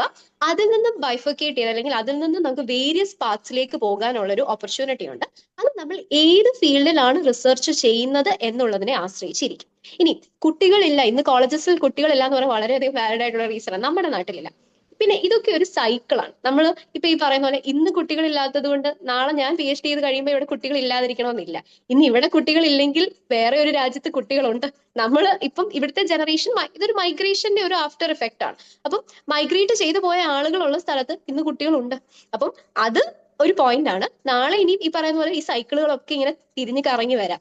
അപ്പൊ നമ്മൾ ആ ഒരു പ്രോസ്പെക്ട്, ഇപ്പം ജോബ് ആണ് നമ്മുടെ അൾട്ടിമേറ്റ് ഗോൾ, എനിക്ക് ഈ ജോബ് കിട്ടണം എന്നുള്ളത് വെച്ചിട്ടാണെങ്കിൽ PhD ചെയ്യുമ്പോൾ നമ്മൾ സെലക്ട് ചെയ്യുന്ന ഫീൽഡ് എന്ന് പറയുന്നത് ഏതാണോ പർട്ടിക്കുലർ നമ്മുടെ റീസെർച്ച് എന്ന് പറയുന്നത് അത് ഇപ്പോഴത്തെ ജോബ് മാർക്കറ്റുമായിട്ട് അലൈൻ ചെയ്യുന്ന രീതിയിലുള്ള ഒരു PhD ചെയ്യുവാണെങ്കിൽ it will be really beneficial for you to get a job. ഇനി ടീച്ചിങ് എന്ന് പറയുന്ന ഒരു ഇതാണ് നമ്മുടെ ലക്ഷ്യമെങ്കിൽ അത് PhD എന്ന് പറയുന്നത് ചെയ്യുന്നതുകൊണ്ട് നമുക്ക് നഷ്ടമൊന്നുമില്ല. ഇനി ടീച്ചിങ് മാത്രമല്ല വേറൊരു ഫീൽഡിലേക്ക് പോകണമെന്നുണ്ടെങ്കിൽ അത് നമ്മൾ ആ ക്ലിയർ ഗോളോട് കൂടി വേണം PhD സ്റ്റാർട്ട് ചെയ്യാനായിട്ട്. നമ്മൾ ഒരു ഇത് ചൂസ് ചെയ്യുമ്പോൾ, ഒരു ടോപ്പിക്ക് ചൂസ് ചെയ്യുമ്പോൾ അതിനനുസരിച്ച് ചെയ്യുക. പിന്നെ ഒരിക്കലും നമ്മുടെ ഓപ്ഷൻസ് ലിമിറ്റ് ചെയ്ത് വെച്ചോണ്ട് ഇപ്പൊ കേരളത്തിലെ ഇന്ന സ്ഥലത്ത് മാത്രമേ ഞാൻ ജോലി ചെയ്യൂ അല്ലെങ്കിൽ ഇന്ത്യയിലെ ഇന്ന സംസ്ഥാനത്ത് മാത്രമേ ജോലി ചെയ്യൂ എന്നുള്ള എയിമിലാണ് നമ്മൾ ചെയ്യുന്നതെങ്കിൽ ചിലപ്പോൾ നമുക്ക് ബുദ്ധിമുട്ട് വരാൻ സാധ്യതയുണ്ട്. If you are willing to explore you can find opportunities. പക്ഷെ നമ്മൾ എക്സ്പ്ലോർ ചെയ്യാൻ വില്ലിംഗ് ആയിരിക്കണം. അങ്ങനെയാണെങ്കിൽ നമുക്ക് ഓപ്പർച്യൂണിറ്റീസ് കിട്ടും. ഇനി ഈ പറഞ്ഞതുപോലെ നമ്മൾ ജോബ് എന്ന് പറയുന്നത് ലക്ഷ്യമാക്കിക്കൊണ്ട് ചെയ്യുന്നവര് ഫീൽഡ് വൈസ് ആയിട്ട് ചൂസ് ചെയ്യുക. ഇപ്പം ഞാനൊരു എക്സാമ്പിൾ പറയുകയാണെങ്കിൽ, ഞാൻ സംസാരിച്ച ഒരു കറന്റ് ഗ്രാജുവേറ്റ് സ്റ്റുഡന്റ് എന്നോട് പറഞ്ഞ കാര്യമാണ്, പുള്ളിക്കാരി റിസർച്ച് ചെയ്യുന്നത് ഫിസിക്സ് എഡ്യൂക്കേഷനിലാണ്. അതാണ് പുള്ളിക്കാരുടെ ഫീൽഡ്. പക്ഷേ she is doing physics education research with the help of or it is very closely aligned with artificial intelligence. അപ്പോൾ ആ പുള്ളിക്കാരിക്ക് നാളെ ഒരു ഇൻഡസ്ട്രിയിലേക്ക് പോയി കഴിഞ്ഞാൽ ഈ PhD എന്ന് പറയുന്നത് നമ്മൾ കുറേ സ്കിൽസ് ഡെവലപ്പ് ചെയ്യുവാണ്, പ്രോബ്ലം സോൾവിങ് സ്കിൽസ്. PhD-യിൽ നമുക്ക് ലഭിക്കുന്നത് ട്രാൻസ്ഫറബിൾ സ്കിൽസ് ആണ്. അതായത് പ്രോബ്ലം സോൾവിംഗ് എന്ന് പറയുന്നത്, കമ്മ്യൂണിക്കേഷൻ എന്ന് പറയുന്നത്, അതിൽ നമ്മൾ പഠിക്കുന്ന പ്രോഗ്രാമിംഗ്, ഇതൊക്കെ ട്രാൻസ്ഫറബിൾ ആണ്. നാളെ വേറൊരു ജോലിയിലേക്കോ അല്ലെങ്കിൽ വേറൊരു ഫീൽഡിലേക്കോ പോയാൽ അവിടെയും അപ്ലൈ ചെയ്യാൻ പറ്റുന്ന സ്കിൽസ് നമ്മൾ കളക്ട് ചെയ്യുന്ന ഒരു കോഴ്സാണ് PhD എന്ന് പറയുന്നത്. അപ്പം ഇത് ഒരു എന്താ പറയുക, വളരെ സ്ട്രീം ലൈൻഡ് മാത്രമല്ല, ഇതിൽ നിന്ന് വേറെ പല കാര്യങ്ങളും നമുക്ക് അക്വയർ ചെയ്യാൻ പറ്റും. പിന്നെ how you are doing it, how you choose to do it will determine your future. അത് ഒരു വളരെ ഡെഫിനറ്റ് ആയിട്ടുള്ള ഒരു കാര്യമാണ്. ഓക്കെ, അപ്പൊ ഇതുമായിട്ട് റിലേറ്റഡ് ആയിട്ട് എനിക്കൊരു ചോദ്യം ചോദിക്കാനുള്ളതെന്ന് പറഞ്ഞാൽ, നമ്മള് എങ്ങനെയാണ് ഒരു ടോപ്പിക് സെലക്ട് ചെയ്യുന്നത്? അതായത് ഒരു PhD-ക്ക് നമ്മൾ ഒരു ടോപ്പിക് എടുക്കുമ്പോൾ അത് നമ്മൾ ഒരു ഫ്യൂച്ചർ ഓറിയന്റഡ് ആയിട്ട് എടുക്കണോ? എങ്ങനെയായിരിക്കും ഒരു ടോപ്പിക് സെലക്ട് ചെയ്യണോ എന്ന് പറയുന്നത്? ടോപ്പിക് സെലക്ട് ചെയ്യാന്ന് പറയുമ്പോഴത്തേക്കും നമ്മൾ ഇപ്പം എബ്രോഡ് തന്നെ ഞാൻ പറഞ്ഞു, US യൂണിവേഴ്സിറ്റീസ് ഉണ്ട്. US യൂണിവേഴ്സിറ്റീസിൽ എങ്ങനെയാണ് ഫംഗ്ഷൻ ചെയ്യുന്നതെന്ന് വെച്ച് കഴിഞ്ഞാൽ, നമ്മൾ ആദ്യം അപ്ലൈ ചെയ്യുന്നത് ഒരു ജനറലി, ഇപ്പം എന്റെ PhD ഇപ്പൊ ഞാൻ അപ്ലൈ ചെയ്യുന്ന സമയത്ത് PhD ഇൻ ഫിസിക്സ് ആണ്. ഓക്കെ, അപ്പൊ ഫസ്റ്റ് ഞാൻ കുറച്ച് കോഴ്സ് വർക്ക് ചെയ്യണം. അത് കഴിഞ്ഞ് ഒരു ഫസ്റ്റ് ഇയറിന്റെ ലാസ്റ്റിലോ ഒരു സെക്കൻഡ് ഇയറിന്റെ ലാസ്റ്റിലോ എനിക്ക് ഓപ്ഷൻസ് ഉണ്ട്. പല പല ലാബ്സിൽ പല പല റിസർച്ച് ഗ്രൂപ്പ്സിന്റെ കൂടെ ഇന്ററാക്ട് ചെയ്ത് എനിക്ക് കംഫർട്ടബിൾ ആയിട്ടുള്ളതും അഡ്വൈസ് അല്ലെ റിസർച്ച് ഗ്രൂപ്പിന് ഞാൻ കംഫർട്ടബിൾ ആണെന്ന് ഫീൽ ചെയ്യുകയാണെങ്കിൽ നമ്മൾ മ്യൂച്വലി ഒരു ഡിസിഷനിലേക്ക് എത്തുന്നു. ഇന്ന വ്യക്തിനെ ഞാൻ എന്റെ ഗൈഡ് ആക്കുന്നു, ആ ഗൈഡ് തീരുമാനിക്കുന്നു ഈ സ്റ്റുഡന്റിനെ ഞാൻ എന്റെ അഡ്വൈസറിയിലേക്ക് എടുക്കുകയാണ്, I will become her guide or adviser എന്ന് പറഞ്ഞ ഡിസിഷനിലേക്ക് എത്തുകയാണ് ചെയ്യുന്നത്. അപ്പോൾ നമ്മൾ നമ്മുടെ അഡ്വൈസർ അല്ലെങ്കിൽ ഗൈഡുമായിട്ട് ഡിസ്കസ് ചെയ്ത് അവർക്കും എനിക്കും കംഫർട്ടബിൾ ആയിട്ടുള്ള ഒരു ടോപ്പിക്ക് ചൂസ് ചെയ്യാനുള്ള ഒരു ഓപ്ഷൻ ഉണ്ട്. ഇനി അതല്ല, ഗൈഡ് സജസ്റ്റ് ചെയ്യുന്ന ഒരു ടോപ്പിക്ക് ചൂസ് ചെയ്യാനൊരു ഓപ്ഷനും ഉണ്ട്. അങ്ങനെയാണ് US PhDs സാധാരണ രീതിയിൽ എസ്പെഷ്യലി ഫിസിക്സിൽ വർക്ക് ചെയ്യുന്നത്. അപ്പൊ നമുക്ക് പല ലബോറട്ടറീസിലൊക്കെ പോയി അല്ലെങ്കിൽ നമുക്ക് മനസ്സിലാക്കി ഒക്കെ ഒരു തീരുമാനത്തിലേക്ക് എത്താനുള്ളൊരു ഓപ്ഷൻ അവിടെ ഉണ്ട്. ഓക്കെ, ഇനി യൂറോപ്യൻ PhDs ആണ് നമ്മൾ ചൂസ് ചെയ്യുന്നതെങ്കിൽ, for example in countries like Germany, Netherlands, Belgium, മിക്കവാറും അവിടുത്തെ PhD ഓപ്പർച്യൂണിറ്റീസ് എന്ന് പറയുന്നത് അവർ പബ്ലിഷ് ചെയ്യുന്നത് തന്നെ ഇന്ന പർട്ടിക്കുലർ വിഷയത്തിൽ, ഇപ്പൊ ഫോർ എക്സാമ്പിൾ ഇലക്ട്രോ മാഗ്നറ്റിസത്തിലെ അതിന്റെ മാഗ്നറ്റിസത്തിന്റെ ഇന്ന ആസ്പെക്ട്, ഇപ്പൊ characterisation of magnetic properties of a material എന്ന് പറയുന്ന വിഷയത്തിൽ PhD ചെയ്യാൻ ഒരു റിസർച്ച് സ്കോളറിനെ ഞങ്ങൾക്ക് ആവശ്യമുണ്ടെന്ന് പറഞ്ഞായിരിക്കും അവർ പരസ്യം തന്നെ ചെയ്യുന്നത്. ആ ഒരു ടോപ്പിക്കിനായിരിക്കും അവർക്ക് ഫണ്ടിങ് കിട്ടുന്നത്. അപ്പം ആ രീതിയിലാണ്. അപ്പം നമ്മൾ ഒരു സ്റ്റുഡന്റ് ആയിട്ട് അപ്ലൈ ചെയ്യുന്ന സമയത്ത് ഇന്ന വിഷയത്തിൽ PhD ചെയ്യാമെന്നുള്ള ഉറപ്പോടുകൂടിയാണ് നമ്മൾ അവിടെ ഒരു സ്റ്റുഡന്റ് ആയിട്ട് ആ ഒരു യൂണിവേഴ്സിറ്റിയിലേക്ക് നമ്മൾ ചെല്ലുന്നത്. സോ ഇത് രണ്ടും രണ്ട് രീതിയാണ്. ഒരിടത്ത് നമ്മൾ ചെല്ലുന്നു, നമ്മൾ ഡിസ്കസ് ചെയ്ത് അവർക്കും നമുക്കും കംഫർട്ടബിൾ ആയ ഒരു ടോപ്പിക്കിലേക്ക് എത്താനൊക്കെ ഉള്ള ഒരു ഓപ്ഷൻ, അവിടെ ഒരു ഫ്ലെക്സിബിലിറ്റി ഉണ്ട്. അതേസമയം ഒരു യൂറോപ്യൻ PhD-യിലേക്ക് പോകുമ്പോഴത്തേക്കും most probably you will be selected to a already set programme. അതായത് ആ ഒരു പെർട്ടിക്കുലർ ടോപ്പിക്കും അത് എന്തൊക്കെയാണ് ചെയ്യുന്നതെന്നുള്ളത് ആ ഒരു ഏത് പ്രൊഫസറിന്റെ വർക്കാണത്, ആ പ്രൊഫസർ നേരത്തെ അതൊരു ഗൈഡ് ലൈൻ കാണും. അപ്പം എക്സാക്ട്ലി ഒരു മെത്തഡോളജി പ്രിപ്പയർ ചെയ്ത് വെച്ചേക്കോന്നല്ല ഞാൻ പറയുന്നത്, അല്ല ഇന്ന കാര്യങ്ങൾ സെറ്റിങ്ങിനേ ചെയ്യാവോ അങ്ങനെയല്ല, പക്ഷെ ഒരു ബേസിക് ഗൈഡ് ലൈനും ഒരു ടോപ്പിക്കും ഓൾറെഡി അവിടെ കാണും. അപ്പം അതാണ് ഒരു ഡിഫറൻസ് എന്ന് പറയുന്നത്. നമുക്ക് ഏതാണോ ആവശ്യം, നമുക്ക് ഫ്ലെക്സിബിലിറ്റി ആണ് വേണ്ടുന്നതെങ്കിൽ ഇങ്ങനെ യൂണിവേഴ്സിറ്റീസിൽ അപ്ലൈ ചെയ്ത് ഒരു PhD സ്കോളർ ആയിട്ട് പോയി നമുക്ക് ഇഷ്ടമുള്ള ടോപ്പിക് അല്ലെങ്കിൽ അവർക്ക് കൂടി ഇഷ്ടമുള്ള ടോപ്പിക്ക് കണ്ടുപിടിക്കാം. ഇനി അതല്ല, നമുക്ക് ഇങ്ങനെ ചെയ്യാൻ ഈ ഒരു ടോപ്പിക്ക് നമ്മളെ ഭയങ്കരമായിട്ട്, അപ്പം അവിടെ നമ്മൾ മുമ്പേ പറഞ്ഞ റിസർച്ച് എക്സ്പീരിയൻസ്, നമ്മുടെ റിസർച്ച് എക്സ്പീരിയൻസുമായിട്ട് അലൈൻ ചെയ്യുന്ന ഒരു ടോപ്പിക് ആണെങ്കിൽ നിങ്ങളെ ഇവരെ എടുക്കാനുള്ള പോസിബിലിറ്റിയും വളരെയധികം കൂടുതലാണ്. ഈ ഫുള്ളി ഫണ്ടഡ് PhD-യിലേക്ക് എടുക്കാനുള്ള പോസിബിലിറ്റി വളരെ കൂടുതലാണ്. അങ്ങനെയും ഒരു ഓപ്ഷൻ ഉണ്ട്. ഇപ്പൊ നമ്മൾ യൂണിവേഴ്സിറ്റി ഫിക്സ് ചെയ്തു, നമ്മൾ ചെല്ലുന്നു, what is come in to the ഗൈഡിന്റെ കാര്യത്തിൽ നമ്മൾ എന്തായിരിക്കും ചെയ്യുക? ലൈക്ക് നമ്മൾ തന്നെ കണ്ടുപിടിച്ച് ആ ഒരു രീതിയിലാണോ അത് പ്രൊസീഡ് ചെയ്യുന്നത്? ഗൈഡിന്റെ കാര്യം വരുമ്പോ ഓക്കെ, അപ്പം ഈ പറഞ്ഞ പോലെ തന്നെ നമുക്ക് US PhDs-നുള്ള ഒരു ഓപ്പർച്യൂണിറ്റീസ് എന്ന് പറഞ്ഞു ഒരു സ്പെഷ്യൽ ഇതെന്ന് പറഞ്ഞു കഴിഞ്ഞാൽ ഫ്ലെക്സിബിലിറ്റി ആണ്. അപ്പൊ നമുക്ക് ആദ്യമേ എനിക്കിപ്പോ ന്യൂക്ലിയർ ഫിസിക്സിനോട് ഒരു താല്പര്യമുണ്ട്, അതിലെ ഒരു 1-2 ലാബിൽ നമുക്ക് വേണമെങ്കിൽ അവർ നമ്മളെ അലോ ചെയ്യണമെങ്കിൽ റിസർച്ച് ഗ്രൂപ്പ് മീറ്റിംഗ്സിൽ പങ്കെടുക്കാൻ ഒരു ഓപ്പർച്യൂണിറ്റി നമുക്ക് കിട്ടും. അവർ ചെയ്യുന്ന ഏതെങ്കിലും ഒരു വർക്കിൽ ഒന്ന് അസിസ്റ്റ് ചെയ്യാനുള്ള ഒരു ഓപ്പർച്യൂണിറ്റി നമുക്ക് കിട്ടും. അങ്ങനെയൊക്കെയുള്ള ഓപ്പർച്യൂണിറ്റീസ് അവൈലബിൾ ആണ്. അങ്ങനെയാണ് നമ്മൾ ആ പ്രൊഫസറുമായിട്ട്, അല്ലെങ്കിൽ വർക്ക് എനിക്ക് ഭയങ്കര ഇഷ്ടപ്പെട്ടു, ആ പ്രൊഫസറുമായിട്ട് കംഫർട്ടബിൾ ആണെങ്കിൽ നമുക്ക് അവരോട് ചോദിക്കാം, ഒരു മെയിൽ അയക്കാം, അല്ലെങ്കിൽ അവരോട് ഡയറക്റ്റ് ഒരു കോൺവെർസേഷനിലേക്ക് പോകാം. എന്നെ ഫണ്ട് ചെയ്യാൻ പറ്റുമോ? ഞാനൊരു PhD സ്കോളർ ആയിട്ട് സാറിനോട് വർക്ക് ചെയ്യാനാണെങ്കിൽ എന്നെ ഫണ്ട് ചെയ്യാൻ പറ്റും. അപ്പൊ അവർക്ക് അങ്ങനെ ഒരു ഫണ്ടിങ് ഓപ്ഷൻസ് അവരുടെ കയ്യിലുണ്ട്. അപ്പൊ അവിടെ വേറെ ഒരു വലിയൊരു ഫാക്ടർ ഉണ്ട്, ഫണ്ടിങ്.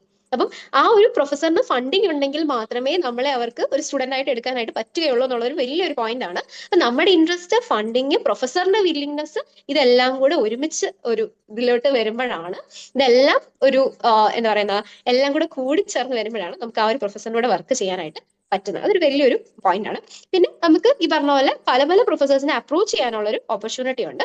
പിന്നെ മോസ്റ്റ് പ്രോബ്ലി നിങ്ങൾ ആപ്ലിക്കേഷൻ വെക്കുന്നത്, നമ്മുടെ ഞാൻ പറഞ്ഞ മോട്ടിവേഷൻ ലെറ്റർ അല്ലെങ്കിൽ ഒരു SOP അല്ലെങ്കിൽ അക്കാഡമിക് സ്റ്റേറ്റ്മെന്റ് എന്നൊക്കെ പറയുന്ന സാധനം എഴുതുന്ന സമയത്ത് തന്നെ ഇന്ന ഫീൽഡിൽ എനിക്കൊരു താല്പര്യമുണ്ട്, ഇതാണ് എന്റെ ഇൻട്രസ്റ്റഡ് ഫീൽഡ് എന്ന് പറഞ്ഞ് നമ്മൾ എഴുതാറുണ്ട്. എല്ലാ കുട്ടികളും ഈ വെക്കുന്ന അല്ലെങ്കിൽ ഇൻട്രസ്റ്റഡ് എന്ന് പറയുന്ന ഫീൽഡിലേക്ക് തന്നെ റിസർച്ചിൽ പോകണം നിർബന്ധമില്ല. പക്ഷെ നമ്മൾ ഇപ്പം എന്റെ പേഴ്സണൽ എക്സ്പീരിയൻസിൽ എന്നെ ഇന്റർവ്യൂ ചെയ്തത് തന്നെ ആ ഫീൽഡ്, ഞാൻ വെച്ച ഏതാണോ SOPയിൽ ഞാൻ വെച്ച ഒരു ഫീൽഡ് എന്ന് പറയുന്നത്, ആ ഫീൽഡിൽ വർക്ക് ചെയ്യുന്ന പ്രൊഫസറാണ് എന്നെ ഇന്റർവ്യൂ ചെയ്തത്, അല്ലെങ്കിൽ ആ ഫീൽഡ് വർക്ക് ചെയ്യുന്ന ഒരു ഗ്രൂപ്പ് ഓഫ് പ്രൊഫസേഴ്സ് ആണ് നമ്മളെ ഇന്റർവ്യൂ ചെയ്തത്. അപ്പൊ നമ്മൾ ഓൾറെഡി ഒരു പ്രൈമറി കോൺടാക്റ്റിലായി കഴിഞ്ഞു. ഇനി അവിടെ ചെന്ന് നമുക്ക് വേണമെങ്കിൽ ആ പ്രൊഫസേഴ്സിന്റെ ഗ്രൂപ്പിൽ ഡയറക്റ്റ് ഒരു എൻട്രി നമുക്കുണ്ട് അവിടെ. അപ്പം നമുക്ക് അവരെ അപ്രോച്ച് ചെയ്യാം, അവരുമായിട്ട് സംസാരിക്കാം. അവരുടെ അപ്പോഴത്തെ അവൈലബിൾ ഫണ്ടിങ്ങിനനുസരിച്ച് നമ്മളെ അവര് സ്റ്റുഡന്റ് ആയിട്ട് നമ്മളെ സ്റ്റുഡന്റ് ആയിട്ട് അവർ വിളിക്കുമോ ഇല്ലയോ എന്നൊക്കെ ഉള്ളത് അപ്പോഴത്തെ അവൈലബിൾ ഫണ്ടിങ് അനുസരിച്ചിരിക്കും. But we also have other options to explore. PhD എന്നൊരു സ്റ്റെപ്പിലേക്ക് നമ്മൾ കടക്കുന്നതിന് മുമ്പ് നമുക്ക് ഒരുപാട് ആങ്സൈറ്റീസ് ഉണ്ടാവില്ലേ? എന്നെ കൊണ്ട് ഇത് പറ്റുമോ? ഇതിന്റെ ഇടയ്ക്ക് വെച്ച് എന്തെങ്കിലുമൊക്കെ ബുദ്ധിമുട്ടും പ്രയാസങ്ങളും ഉണ്ടായി പോയി കഴിഞ്ഞാൽ, ഇടയ്ക്ക് വെച്ച് നിർത്തേണ്ടി വന്നു കഴിഞ്ഞാൽ അതെങ്ങനെയായിരിക്കും? കംപ്ലീറ്റ് ചെയ്യാൻ പറ്റും? അങ്ങനെ ഒരുപാട് ആങ്സൈറ്റീസ് ഉണ്ടാവും. ഇപ്പൊ എബ്രോഡ് പോകണമെങ്കിൽ ആങ്സൈറ്റീസ് കുറച്ച് കൂടാനും ചാൻസ് ഉണ്ട്. നമ്മുടെ വീട്ടിൽ പോലും അല്ല, നമ്മൾ പുറത്തോട്ട് പോവാണ്. അങ്ങനെ ഒരുപാട് ആങ്സൈറ്റീസ് ഉണ്ടാവും. ഈ ആങ്സൈറ്റീസിനൊക്കെ നമുക്ക് എങ്ങനെ മാനേജ് ചെയ്യാൻ പറ്റും? First of all, it is very uncertain. ഇപ്പം കറണ്ട് ഇതിൽ പറയുകയാണെങ്കിൽ ഇപ്പൊ PhD പറഞ്ഞ പോലെ തന്നെ എന്ത് കാര്യവും നമ്മുടെ ലൈഫ് എന്ന് പറയുന്നത് ഫുൾ ഓഫ് അൺസർട്ടനിറ്റീസ് ആണ്. പക്ഷേ എന്ന് പറഞ്ഞാൽ PhD ഇൻ അബ്രോഡ് എന്ന് പറയുന്നതിനകത്ത് പല പല അൺസർട്ടനിറ്റീസും ഉണ്ട്. ഫസ്റ്റ് ഓഫ് ഓൾ, മെന്റലി നമ്മൾ വില്ലിങ് ആയിരിക്കണം. അതായത് ഞാൻ ഇങ്ങനെ പോകുന്നു, ഇതിന്റെ ഇടയ്ക്ക് എന്തെങ്കിലും സംഭവിക്കാം, അതൊരു ഇഫ് ദാറ്റ് ഹാപ്പൻസ്, അതൊരു ഇഫ് ആണ്, ഇഫ് ക്ലോസ് ആണ്. അപ്പം പക്ഷെ നമ്മൾ ഈ പറഞ്ഞ പോലെ എല്ലാം കാര്യങ്ങളും ഫേവറബിൾ ആയിട്ടേ പോകത്തുള്ളൂ, എനിക്ക് ഒരു റോഡ് ബ്ലോക്സും ഉണ്ടാകത്തില്ല എന്നൊരു അത്രയും എന്താ പറയാ, we should be optimistic, but we shouldn't എന്താ പറയുന്ന ഒരു ഫാൾസ് പോസിറ്റിവിറ്റി എന്ന് പറയുന്ന ലെവലിലേക്ക് പോകാതെ ഇരിക്കുക. You should be mentally prepared. There will be road blocks. PhD എന്ന് പറയുന്നത് വളരെ ഇന്റൻസീവ് ആണ്, അത് വളരെ പ്രഷർ നിറഞ്ഞൊരു സിറ്റുവേഷൻ ആണ്. സാധാരണ നാട്ടിൽ ചെയ്താൽ പോലും നമ്മൾ എന്താ പറയുന്നത് വളരെയധികം പ്രഷറൈസ് ആവാനുള്ളതുകൊണ്ട് എബ്രോഡ് പോയി തന്നെ നിന്ന് നമ്മുടെ കാര്യങ്ങളൊക്കെ നമ്മൾ തന്നെ നോക്കി, വേറെ ഒരു സപ്പോർട്ട് ഈക്കോ സിസ്റ്റം നമുക്ക് അവിടെ ഇല്ല. അങ്ങനെ ഒരു സ്ഥലത്തേട്ടാണ് നമ്മൾ പോകുന്നത്. അപ്പം ഇതൊക്കെ മനസ്സിലാക്കിയിട്ട് ഇത് നമ്മൾ ആദ്യം മെന്റലി ഇത് എന്ന് പറയുന്നത് ആക്സെപ്റ്റ് ചെയ്യുക. Acceptance is the key. നമ്മൾ മെന്റലി ആക്സെപ്റ്റ് ചെയ്യുക. നമുക്ക് പ്രശ്നങ്ങൾ വരും, പിന്നെ നമുക്ക് അവിടെ സപ്പോർട്ട് റീസോഴ്സസ് ഉണ്ട്. ഇപ്പം ഞാനിപ്പോൾ കോൺടാക്ട് ചെയ്തൊരു ഗ്രാജുവേറ്റ് സ്റ്റുഡന്റിനോട് പറഞ്ഞൊരു കാര്യമാണ്, she is taking A mental wellbeing course. അവര് ഒരു മെന്റൽ വെൽബീങ് കോഴ്സും കൂടെ തന്നെ എടുക്കുന്നുണ്ട്. നമുക്ക് സപ്പോർട്ട് ഗ്രൂപ്പ്സ് ഉണ്ട്. നമുക്ക് സംസാരിക്കണം എന്നുണ്ടെങ്കിൽ നമുക്ക് സപ്പോർട്ട് പ്രൊവൈഡ് ചെയ്യാൻ വേണ്ടിയിട്ട് അവിടെ ആളുകളുണ്ട്. നമുക്ക് സംസാരിക്കാം.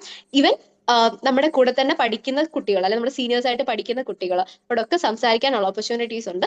അങ്ങനെയുള്ള ഓപ്പർച്യൂണിറ്റീസ് അവൈൽ ചെയ്യുന്നത് നല്ലതാണ്. പിന്നെ ഈ പറയുന്നത് പോലെ ഇന്ന് നമുക്ക് കുറച്ചുകൂടെ ഓപ്ഷൻസ് ഉണ്ട്. ഒരു വീഡിയോ കോൾ വഴി പോലും ഇപ്പൊ നമുക്ക് എന്താ പറയാ, ഒന്ന് ഫോൾ ബാക്ക് ചെയ്യാമെന്ന് തോന്നുന്ന ഒരു വ്യക്തി അല്ലെങ്കിൽ 1, 2, 3 വ്യക്തികളുമായിട്ട് കോൺടാക്ട് വെക്കുക എന്നുള്ളതൊക്കെയാണ് നമുക്ക് ചെയ്യാൻ പറ്റുന്ന ഒരു കാര്യം എന്ന് പറയുന്നത്. ഇപ്പൊ നമ്മുടെ വീട്ടിൽ തന്നെ ഉള്ളവരാകാം, അല്ലെങ്കിൽ ഇപ്പോൾ ഫ്രണ്ട്സ് ആവാം, അത് അവരവരുടെ ഒരു ഇതെന്ന് പോലെ ഇരിക്കും. അപ്പം ഈ ഓപ്ഷൻസ് ഒക്കെ നമ്മൾ കീപ്പ് ചെയ്യണം. ആദ്യം നമ്മൾ മനസ്സിലാക്കേണ്ടത് ഈ പറഞ്ഞ പോലെ ആക്സെപ്റ്റൻസ് ആണ്. പ്രശ്നങ്ങൾ വരാം, പ്രതിസന്ധികൾ വരാം. പിന്നെ ഇത് ഇല്ല, അല്ലെങ്കിൽ ഇതിന് എന്തെങ്കിലും പറ്റി പോയി കഴിഞ്ഞാൽ കഴിഞ്ഞു എന്നുള്ളൊരു ആറ്റിറ്റ്യൂഡിൽ പോകാതെ ഇരിക്കുക. നമുക്ക് എന്നും വരാം, നമ്മൾ അത് ഫേസ് ചെയ്യാൻ റെഡി ആകുക. പിന്നെ നമ്മുടെ ലക്ഷ്യം എന്ന് പറയുന്നത് എന്താണ്? പഠിക്കുക എന്നുള്ളതാണ് നമ്മുടെ ലക്ഷ്യം. അത് നമ്മൾ കംപ്ലീറ്റ് ആയിട്ടും പഠിക്കാനുള്ള ഒരു മൈൻഡ് സെറ്റിന് വേണം നമ്മൾ പോകാനായിട്ട്. പിന്നെ ഇമ്പോസ്റ്റർ സിൻഡ്രോം എന്ന് പറയുന്ന ഒരു സാധനമുണ്ട്. അത് എല്ലാ മനുഷ്യർക്കും ഉണ്ടാവുന്നതാണ്. എനിക്കാണെങ്കിൽ അത് കൂടുതലായിട്ടുണ്ട്. അതായത് ഞാനിതിന് കേപ്പബിൾ ആണോ, എന്നെ കൊണ്ട് ഇത് പറ്റുമോ എന്ന് തോന്നുന്ന ഡൗട്ട്. അത് ആർക്കും വേണം വരാം. PhD എന്നൊക്കെ പറയുമ്പോഴത്തേക്കും അതും നമ്മൾ ഇന്ത്യൻ എഡ്യൂക്കേഷൻ സിസ്റ്റം എന്ന് പറയുന്നത് considerably different from what I'm going in to. അപ്പം അതൊരു ഭയങ്കര വ്യത്യാസമാണ്. പക്ഷെ ഈ പറയുന്ന കാര്യങ്ങളെല്ലാം ഉണ്ട്. പക്ഷെ നമ്മൾ ട്രൈ ചെയ്യാൻ റെഡിയാണ്, നമ്മൾ വർക്ക് ചെയ്യാൻ റെഡിയാണ്, നമ്മൾ മെന്റലി അതിന് പ്രിപ്പയർഡ് ആണെന്നുണ്ടെങ്കിൽ you can overcome that. And അതായിരിക്കണം നമ്മൾ ആ ഒരു മൈൻഡ് സെറ്റോട് കൂടി പോവുക.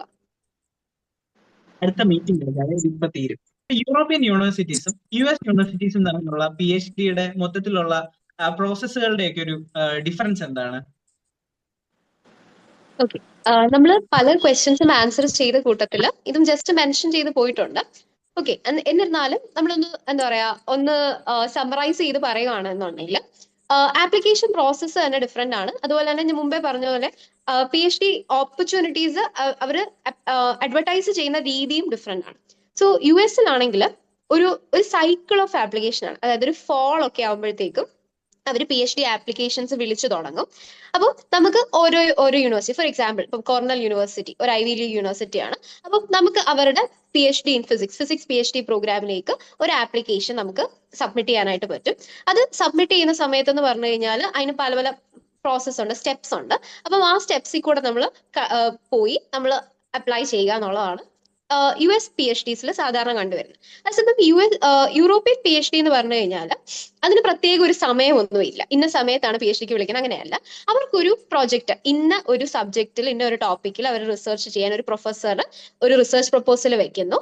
ആ പ്രൊഫസറിന് ഒരു ഫണ്ടിങ് കിട്ടി കഴിയുമ്പോഴത്തേക്കും ആ പ്രൊഫസർ ഒരു എന്താ പറയുന്നത് ഒരു അഡ്വർടൈസ്മെന്റ് ഇടുകയാണ് ചെയ്യുന്നത്. അത് അവരുടെ യൂണിവേഴ്സിറ്റി വെബ്സൈറ്റിലിടും. അതുപോലെ academic positions, find a PhD എന്നൊക്കെ പറയുന്ന പ്ലാറ്റ്ഫോംസിലും നമുക്ക് ഇതേ അഡ്വർടൈസ്മെന്റ് കാണാനായിട്ട് പറ്റും. That this particular professor is looking for a research scholar to do research in this particular topic എന്ന് പറഞ്ഞ രീതിയിൽ ഒരു അനൗൺസ്മെന്റ് കാണാനായിട്ട് പറ്റും. അപ്പം അങ്ങനെ നമ്മൾ ഒഫീഷ്യൽ വെബ്സൈറ്റ് ത്രൂ അപ്ലൈ ചെയ്യുക. ആപ്ലിക്കേഷൻ പ്രോസസ്സും എന്തായാലും ഡിഫറെന്റ് ആണ്. ഞാൻ വേണമെങ്കിൽ ജസ്റ്റ് ഒന്ന് ഷോർട്ട് ആയിട്ട് പറയാം. ഇപ്പം US PhDയുടെ ആപ്ലിക്കേഷൻ പ്രോസസ്സ് എന്ന് പറയുമ്പോഴത്തേക്കും ഫസ്റ്റ് ഓഫ് ഓൾ നമ്മൾ US PhD ആപ്ലിക്കേഷൻ പ്രോസസ്സ് ചെയ്യുന്ന സമയത്ത് എന്ന് പറയുന്നത് US-ൽ ഇഷ്ടം പോലെ യൂണിവേഴ്സിറ്റീസ് ഉണ്ട്. അതിപ്പോ ഇപ്പം ഫിസിക്സ് എന്ന് പറയുന്ന ഒരു സബ്ജക്റ്റിൽ റിസർച്ച് ചെയ്യുന്ന അല്ലെങ്കിൽ ഫിസിക്സിന് ഒരു ഡിപ്പാർട്ട്മെന്റ് ഉള്ള റിസർച്ച് നടക്കുന്ന ഇഷ്ടംപോലെ യൂണിവേഴ്സിറ്റീസ് ഉണ്ട്. അപ്പം you have to identify which universities that you are going to apply to. Application fees എന്ന് പറയുന്നത് ഇസ് എ hefty amount. ഞാൻ പറഞ്ഞ പോലെ $60 to $110 എന്നൊക്കെ പറയുന്ന ഒരു ലെവലിലേക്കാണ് ആപ്ലിക്കേഷൻ ഫീസ്. അപ്പൊ നമുക്ക് ഒരുപാട് ആപ്ലിക്കേഷൻസ് കൊടുക്കാനായിട്ട് നമുക്ക് പറ്റില്ല. അപ്പം നമുക്ക് ചെയ്യാൻ പറ്റുന്നതെന്ന് പറഞ്ഞു കഴിഞ്ഞാൽ നിങ്ങൾക്ക് ഇഷ്ടമുള്ള ഫീൽഡിൽ റിസർച്ച് ചെയ്യുന്ന പ്രൊഫസേഴ്സിനെ കണ്ടുപിടിക്കുക. For example, if you are interested in the field of condensed matter physics, you have to go through. നമുക്ക് ഇന്റർനെറ്റ് ഉണ്ട്, അതിൽ നമുക്ക് റിസർച്ച് ഗേറ്റ് അല്ലെങ്കിൽ പബ്ലിക്കേഷൻസ്, ജേർണൽസ് ഒക്കെ വായിക്കാനുള്ള ഓപ്പർച്യൂണിറ്റി ഉണ്ട്. നമുക്ക് കണ്ടൻസ് മാറ്റർ ഫിസിക്സിലെ പേപ്പേഴ്സ് ഓരോരോ പേപ്പേഴ്സ് ആയിട്ട് എടുത്ത് ഇപ്പൊ ഫുൾ പേപ്പർ വായിച്ചില്ലെങ്കിലും ജസ്റ്റ് അതിന്റെ ഒരു അബ്സ്ട്രാക്ട് ഒക്കെ ഒന്ന് നോക്കി ഇന്ന പ്രൊഫസേഴ്സിനെ കൂടെ വർക്ക് ചെയ്യാൻ നമുക്ക് താല്പര്യമുണ്ടെന്നുള്ളത് ഐഡന്റിഫൈ ചെയ്യുക. അതാണ് ആദ്യത്തെ സ്റ്റെപ്പ്. അപ്പം ഇന്ന പ്രൊഫസേഴ്സിന്റെ കൂടെ വർക്ക് ചെയ്യാൻ താല്പര്യമുണ്ട്, ഇന്ന പ്രൊഫസേഴ്സ് ഇന്ന യൂണിവേഴ്സിറ്റിയിലുള്ളവരാണെന്ന് നമ്മൾ കണ്ടുപിടിക്കുക. അപ്പൊ നിങ്ങളൊരു യൂണിവേഴ്സിറ്റി എടുക്കുന്ന സമയത്ത് അവിടെ അറ്റ്ലീസ്റ്റ് ഒരു 1 or 2 or 3 പ്രൊഫസേഴ്സ് എങ്കിലും മിനിമം നിങ്ങൾ ആഗ്രഹിക്കുന്ന ഫീൽഡിൽ വർക്ക് ചെയ്യുന്നവരുണ്ട് എന്നുള്ളത് ഉറപ്പ് വരുത്തുക. കാരണം നമുക്കൊരു ഗൈഡിനെ കിട്ടുക എന്ന് പറയുന്നത് ഈസി ആയിട്ടുള്ള ഒരു കാര്യമല്ല. അപ്പം ആ രീതിയിൽ നമ്മൾ കുറെ യൂണിവേഴ്സിറ്റീസ് കണ്ടുപിടിക്കുന്നു, അവിടെ വർക്ക് ചെയ്യുന്ന കുറെ പ്രൊഫസേഴ്സിനെ കണ്ടുപിടിച്ച് യൂണിവേഴ്സിറ്റീസ് കണ്ടുപിടിക്കുന്നു. അത് കഴിഞ്ഞ് നിങ്ങൾ ആദ്യം ചെയ്യേണ്ട സ്റ്റെപ്പാണ് ഇത്. ചെയ്യേണ്ടത് ഒരു ഏകദേശം ഒരു ഓഗസ്റ്റ് സെപ്റ്റംബർ ഒക്കെ ടൈം ഒക്കെ ആകുമ്പോഴത്തേക്കും കോൾഡ് ഇമെയിലിംഗ് എന്ന് പറയുന്ന പ്രോസസ്സിലേക്ക് കടക്കണം. അതായത് നമ്മൾ പ്രൊഫസേഴ്സിനെ നമ്മൾ ചൂസ് ചെയ്യുന്നു, അവർ വർക്ക് ചെയ്യുന്ന യൂണിവേഴ്സിറ്റീസ് നമ്മൾ ഷോർട്ട് ലിസ്റ്റ് ചെയ്ത് കഴിഞ്ഞാൽ ആ യൂണിവേഴ്സിറ്റിയിൽ വർക്ക് ചെയ്യുന്ന പ്രൊഫസേഴ്സിന് ഇപ്പൊ നമ്മൾ ഏറ്റവും നല്ലതെന്ന് പറയുന്നു ഒരു യൂണിവേഴ്സിറ്റിയിൽ ഒരു പ്രൊഫസറിനെങ്കിലും ഒരു പ്രൊഫസറിനെ അയക്കുക. അല്ലാതെ എല്ലാ യൂണിവേഴ്സിറ്റിയിലുള്ള എല്ലാ പ്രൊഫസേഴ്സിനും എനിക്ക് നിങ്ങളുടെ വർക്ക് ചെയ്യാൻ താല്പര്യം ഉണ്ടെന്ന് പറഞ്ഞാൽ അങ്ങനെ അയച്ചു കഴിഞ്ഞാൽ ഒരു ജനറിക് ആയി പോകും. സ്പെസിഫിക്കലി ഒരു പ്രൊഫസറിനെ ചൂസ് ചെയ്തിട്ട് നമ്മൾ ഒരു മെയിൽ അയക്കുക. ആ മെയിലിനകത്തിൽ വരേണ്ട കാര്യം എന്ന് പറഞ്ഞു കഴിഞ്ഞാൽ keep it short and crisp. പക്ഷെ അതിനകത്ത് നല്ല രീതിയിൽ വെൽ സ്ട്രക്ചേർഡ് ആയിട്ടുള്ള ഒരു ഇമെയിൽ അയക്കണം. ഞാൻ ഇന്ന ആളാണ്, ഞാൻ ഇന്ന കാര്യമാണ് പഠിച്ചിട്ടുള്ളത്, എന്റെ റിസർച്ച് എക്സ്പീരിയൻസ് ഇന്ന ഫീൽഡിലാണ്, ഇതൊക്കെയാണ് സോൺ എന്റെ എക്സ്പീരിയൻസ്. ഇനി താങ്കൾ ചെയ്തിട്ടുള്ള ഇന്ന ഫീൽഡിലെ ഇന്ന വർക്ക് അല്ലെങ്കിൽ താങ്കളുടെ ഈ പേപ്പർ ഞാൻ വായിച്ചു, അതിനകത്തിലെ ഈ പർട്ടിക്കുലർ ആ വർക്കിനോട് ഈ ഒരു അതായത് എന്റെ ഈ റിസർച്ച് എക്സ്പീരിയൻസുമായിട്ട് താങ്കളുടെ ഈ വർക്ക് വളരെ നന്നായിട്ട് അലൈൻ ചെയ്ത് പോകുന്നുണ്ട്, ഈ ഒരു വർക്ക് എനിക്ക് ചെയ്യാൻ താല്പര്യമുണ്ടെന്നുള്ള രീതിയിൽ അതൊരു പർട്ടിക്കുലർ പേപ്പറിൽ നിന്നുള്ള ഒരു വർക്കിനെ പറ്റി നമ്മൾ സംസാരിക്കുകയാണെങ്കിൽ it gives you kind of എന്താ നമുക്ക് നമ്മളൊരു ആധികാരികതയുള്ള ഒരു വ്യക്തിയാണെന്ന് ആ പ്രൊഫസറിന് മനസ്സിലാവുകയാണ്. നമ്മൾ ആ പേപ്പർ വായിച്ചിട്ടുണ്ട്, ആ ഒരു വർക്ക് ചെയ്യാനാണ് നമുക്ക് ഇഷ്ടം, എനിക്ക് ഈ വർക്കുമായിട്ട് ബന്ധപ്പെട്ട ഇന്ന എക്സ്പീരിയൻസുകൾ എനിക്ക് ഉണ്ടെന്നുള്ള രീതിയിൽ വേണം ഒരു ഇമെയിൽ അയക്കാനായിട്ട്. ഇതിനാണ് കോൾഡ് ഇമെയിൽ പ്രോസസ് എന്ന് പറയുന്നത്. ഇത് ജസ്റ്റ് നമ്മൾ കണ്ടുപിടിച്ചിട്ടുള്ള പ്രൊഫസേഴ്സിന് നമ്മൾ അയക്കുക. അത് ചിലപ്പോൾ ഒരു 50 പ്രൊഫസേഴ്സ് കാണും, അല്ലെങ്കിൽ ഒരു 75 പ്രൊഫസേഴ്സ് കാണും. ഇവർക്കെല്ലാം നമ്മൾ അയക്കുമ്പോൾ ശ്രദ്ധിക്കേണ്ട കാര്യം ഒരിക്കലും ഒരു ജനറിക് ഇമെയിൽ ആവില്ല. നമ്മൾ ജസ്റ്റ് പ്രൊഫസറിന്റെ പേര് മാറ്റി മാത്രം അയക്കുന്ന രീതിയിലായി പോകരുത്. ഓരോരുത്തർ ചെയ്ത വർക്കും വ്യക്തമായിട്ട് അറ്റ്ലീസ്റ്റ് അബ്സ്ട്രാക്റ്റ് എങ്കിലും വായിച്ച് നമുക്ക് ഒരു ഐഡിയയോട് കൂടി മാത്രം മെയിലിംഗ് ചെയ്യുക. ഇനി ഈ മെയിൽ അയച്ചു കഴിഞ്ഞാൽ 75 പ്രൊഫസർ അല്ലെ 50 പ്രൊഫസേഴ്സിന് നിങ്ങൾ അയച്ചു കഴിഞ്ഞാൽ never expect this 50 professors to reply to you. അത് സംഭവിക്കത്തില്ല. ചിലപ്പോൾ നിങ്ങൾക്ക് ഒരു ഭാഗ്യമുണ്ടെങ്കിൽ ചിലപ്പോൾ ഒരു 25 പ്രൊഫസേഴ്സ് നിങ്ങൾക്ക് തിരിച്ച് റിപ്ലൈ ചെയ്യും. ഇനി 25 പ്രൊഫസേഴ്സ് റിപ്ലൈ ചെയ്യുന്ന രീതി എന്ന് പറയുന്നത് ചിലർ നിങ്ങളുമായിട്ട് വർക്ക് ചെയ്യാൻ ചിലപ്പോൾ ഇൻട്രസ്റ്റഡ് ആയിരിക്കും, ചിലർക്ക് യാതൊരു ഇൻട്രസ്റ്റും കാണത്തില്ല, അവർ ഔട്ട്റൈറ്റ് റിജക്ട് ചെയ്തായിരിക്കും ഇമെയിൽ അയക്കുന്നത്. ചില നിങ്ങളോട് പറയും university website through officially apply ചെയ്യുക എന്ന് പറയും, അല്ലെങ്കിൽ നിങ്ങളുടെ CV കണ്ടിട്ട് ഞാൻ ഇംപ്രസ്ഡ് ആണ്, നിങ്ങളൊന്ന് അപ്ലൈ ചെയ്തോളൂ, നിങ്ങളെ ഞാൻ കൺസിഡർ ചെയ്യാമെന്നൊക്കെയുള്ള രീതിയിൽ പറയും. ആരും നിങ്ങൾക്ക് ഇവിടെ അഡ്മിഷൻ തരുമെന്നുള്ള രീതിയിലുള്ള റെസ്പോൺസ് ഒന്നും അല്ല പ്രതീക്ഷിച്ചല്ല നമ്മൾ അയക്കേണ്ടത്. പക്ഷെ ഒരു ഫേവറബിൾ റെസ്പോൺസിലേക്ക് പോവുകയാണെങ്കിൽ തീർച്ചയായിട്ടും ആ യൂണിവേഴ്സിറ്റിയിലേക്ക് അപ്ലൈ ചെയ്യാം. ഇനി ഒരു പ്രൊഫസറിന് ഇമെയിൽ അയച്ചു, ആ പ്രൊഫസർ നമുക്ക് റിപ്ലൈ ചെയ്തില്ല എന്ന് വെച്ച് നിങ്ങൾക്ക് ഇഷ്ടമുള്ള ഒരു യൂണിവേഴ്സിറ്റിയിൽ അപ്ലൈ ചെയ്യാതിരിക്കണം എന്ന് ഞാൻ പറയത്തില്ല. പക്ഷെ getting A favourable response is A good thing. Okay, ഇനി അത് കിട്ടി നമ്മൾ ആപ്ലിക്കേഷൻ പ്രോസസ്സിലേക്ക് പോവുക. ആപ്ലിക്കേഷൻ പ്രോസസ്സിൽ ജനറൽ ആയിട്ട് എനിക്ക് പറയാൻ പറ്റുന്ന ഒരു കാര്യം എന്ന് പറഞ്ഞു കഴിഞ്ഞാൽ നമ്മുടെ ബേസിക് ഡോക്യുമെന്റ്സ് എല്ലാം നമ്മുടെ കയ്യിൽ വേണം. നമ്മുടെ ട്രാൻസ്ക്രിപ്റ്റ് അതായിരിക്കും കിട്ടാനൊരു, അപ്പൊ നമ്മുടെ യൂണിവേഴ്സിറ്റിയിൽ നേരത്തെ അപ്ലൈ ചെയ്യുക, നമ്മുടെ ട്രാൻസ്ക്രിപ്റ്റ് UGയുടെയും PGയുടെയും ട്രാൻസ്ക്രിപ്റ്റ് കയ്യിൽ വെക്കുക.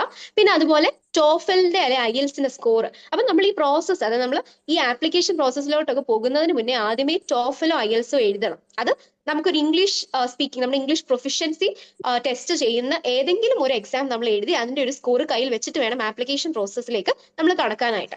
പിന്നെ നമ്മുടെ ബേസിക് ഒറിജിനൽ സർട്ടിഫിക്കറ്റ്സ് അതൊക്കെ PDF ആയിട്ട് സ്കാൻ ചെയ്ത് നമ്മുടെ കയ്യിൽ വെക്കുക. പിന്നെ വരുന്നതാണ് നമ്മൾ അപ്ലൈ ചെയ്യുന്നത്. അപ്പം ഒഫീഷ്യലി ഇപ്പൊ നമ്മളൊരു 10 യൂണിവേഴ്സിറ്റീസിലോട്ട് അപ്ലൈ ചെയ്യുന്നുണ്ടെങ്കിൽ 10 യൂണിവേഴ്സിറ്റീസിൽ നമ്മൾ ഈ പറയുന്ന ഒരു അക്കാഡമിക് സ്റ്റേറ്റ്മെന്റ് അല്ലെങ്കിൽ എന്താ നമ്മുടെ സ്റ്റേറ്റ്മെന്റ് ഓഫ് പർപ്പസ് എന്ന് പറയുന്ന SOP നമ്മൾ ഷോർട്ട് ഇതിൽ പറയുന്ന ഒരു സാധനം അയക്കേണ്ടതായിട്ടുണ്ട്. അത് 10 യൂണിവേഴ്സിറ്റിയിൽ അപ്ലൈ ചെയ്യുന്നുണ്ടെങ്കിൽ 10 യൂണിവേഴ്സിറ്റിക്കും നമുക്ക് ചില കാര്യങ്ങൾ കോമൺ ആയിട്ട് വെക്കാം, എങ്കിലും 10 യൂണിവേഴ്സിറ്റിക്കും അത് സെപ്പറേറ്റ് ആയിട്ട് തന്നെ വെക്കുന്നതാണ്. അതായത് നമ്മൾ അവർക്ക് വേണ്ടി അഡ്രസ് ചെയ്യുന്ന രീതിയിൽ, അവർക്ക് വേണ്ടി ചെയ്യുന്ന രീതിയിൽ ഒരു SOP ഉണ്ടാക്കുന്നത് തന്നെയാണ് എപ്പോഴും ബെറ്റർ എന്ന് പറയുന്നത്. അപ്പൊ എപ്പോഴും അങ്ങനെ തന്നെ ചെയ്യാനായിട്ട് ശ്രമിക്കുക. പിന്നെ നമ്മൾ basic application process timely, dead lines ഒക്കെ എപ്പോഴും നമ്മൾ മൈൻഡിൽ കീപ്പ് ചെയ്യുക. ആ രീതിയിൽ ഡെഡ് ലൈൻ മീറ്റ് ചെയ്യുന്ന രീതിയിൽ, അല്ലെങ്കിൽ വെൽ ബിഫോർ ദ ഡെഡ് ലൈൻ്റെ ആപ്ലിക്കേഷൻസ് കംപ്ലീറ്റ് ചെയ്യുക. പിന്നെ വരുന്ന പ്രോസസ്സ് എന്ന് പറയുന്നത് ഇന്റർവ്യൂ ആണ്. എല്ലായിടത്തും ഇന്റർവ്യൂ വേണം നിർബന്ധമില്ല. If there is an interview, അത് അറ്റൻഡ് ചെയ്യുക. നല്ല രീതിയിൽ പ്രിപ്പയർ ചെയ്ത് ഏത് പ്രൊഫസേഴ്സ് ആണ് നമ്മുടെ ഇന്റർവ്യൂ നടത്തുന്നത് അത് നല്ല രീതിയിൽ മനസ്സിലാക്കി അവരുടെ വർക്കൊക്കെ ഒന്ന് വായിച്ചിട്ട് പോയി ഇന്റർവ്യൂസ് അറ്റൻഡ് ചെയ്യുക. യൂറോപ്പിലാണെങ്കിൽ കുറച്ചുകൂടെ ഡിഫറെന്റ് ആണ്. യൂറോപ്പിൽ നിങ്ങൾക്ക് ചെയ്യാൻ പറ്റുന്ന കാര്യം എന്ന് പറഞ്ഞു കഴിഞ്ഞാൽ നമ്മൾ ഡയറക്റ്റ് ആയിട്ട് ഒരു പ്രൊഫസറിന്റെ ഒരു ഇതിലോട്ട്, ഒരു പെർട്ടിക്കുലർ ടോപ്പിക്കിലോട്ട് ആയിരിക്കും അപ്ലൈ. വോയിസ് ഓഫ് ശ്രദ്ധയില് നമുക്ക് ഗസ്റ്റ് ആയിട്ട് ഇവിടെ എത്തിയിരുന്നത് ജിയാൻ ആണ്. വളരെ കാലമായിട്ട് ഇപ്പൊ എന്റെ ഉള്ളിലാണെങ്കിലും നമ്മുടെ ഓരോരുത്തരുടെ ഉള്ളിലാണെങ്കിലും നമ്മളെല്ലാം ഇരിക്കുന്ന ഒരു സാഹചര്യത്തിൽ നമുക്ക് ഉണ്ടാവുന്ന ഒരു ഡൗട്ടാണ്, റിസർച്ചിന് പോകുമ്പോൾ എങ്ങനെ, നാട്ടിലാണോ നല്ലത് അതോ വെളിയിൽ പോകുന്നതാണോ നല്ലത്, ഇതിലെന്തെങ്കിലും റിസ്ക് എലമെന്റ്സ് ഉണ്ടോ, അല്ലെങ്കിൽ നമ്മൾ ഇതിനു വേണ്ടി ഒരുപാട് കഷ്ടപ്പെടണോ, അല്ലെ നമ്മളെ കൊണ്ട് പറ്റാത്തതാണോ, ഇങ്ങനെയുള്ള ധാരാളം സംശയങ്ങൾ ഇവൻ എന്റെ ഉള്ളിൽ തന്നെ ഉണ്ടായിരുന്നു. അപ്പോ ഇതിനൊക്കെ അത്യാവശ്യം നല്ല ക്ലിയർ ആയിട്ട് തന്നെ നല്ല ഒരു കുറെ ആൻസേഴ്സ് തന്നെ നല്ലൊരു ക്ലിയർ പിക്ചർ നമുക്ക് ലഭിച്ചു ജിയാനിൽ നിന്നും. അപ്പൊ thank you so much to take the time to join with us. ഞങ്ങളുടെ കൂടെ ഇത്രയും നേരം ഞങ്ങൾക്ക് നല്ല ഫ്രൂട്ട്ഫുൾ ആയിട്ടുള്ള കുറെ കാര്യങ്ങൾ പറഞ്ഞു തന്നതിന്, ഞങ്ങൾക്ക് മാത്രമല്ല നമ്മളെ കേൾക്കുന്ന ഒരുപാട് കുട്ടികളുണ്ട്. ചെറുപ്പത്തിലേ ചില കുട്ടികൾക്ക് ഇതിനോടുള്ള ആഗ്രഹം കാണും, ഇല്ലെങ്കിൽ കുറെ വർഷം കഴിഞ്ഞിട്ടുള്ളവർക്ക് അല്ലെങ്കിൽ പ്രായം അതിക്രമിച്ചു പോയി എന്ന് തോന്നുന്ന ആളുകൾ കാണും. നമ്മുടെ വീഡിയോസ് ഫോളോ ചെയ്യുന്ന കുറെ ആളുകളുണ്ട്. അപ്പോൾ എല്ലാവർക്കും നല്ല ഒരു പ്രചോദനമായിട്ടുണ്ട്. ഈവൻ ഞങ്ങൾക്ക് വളരെ ബെനിഫിഷ്യൽ ആയിരുന്നു. Thank you so much from the part of ശ്രദ്ധ. Thank you, Shraddha. Thank you, Team Shraddha, for inviting me and for taking this much time to hear me out. Thank you. Thank you. Thank you.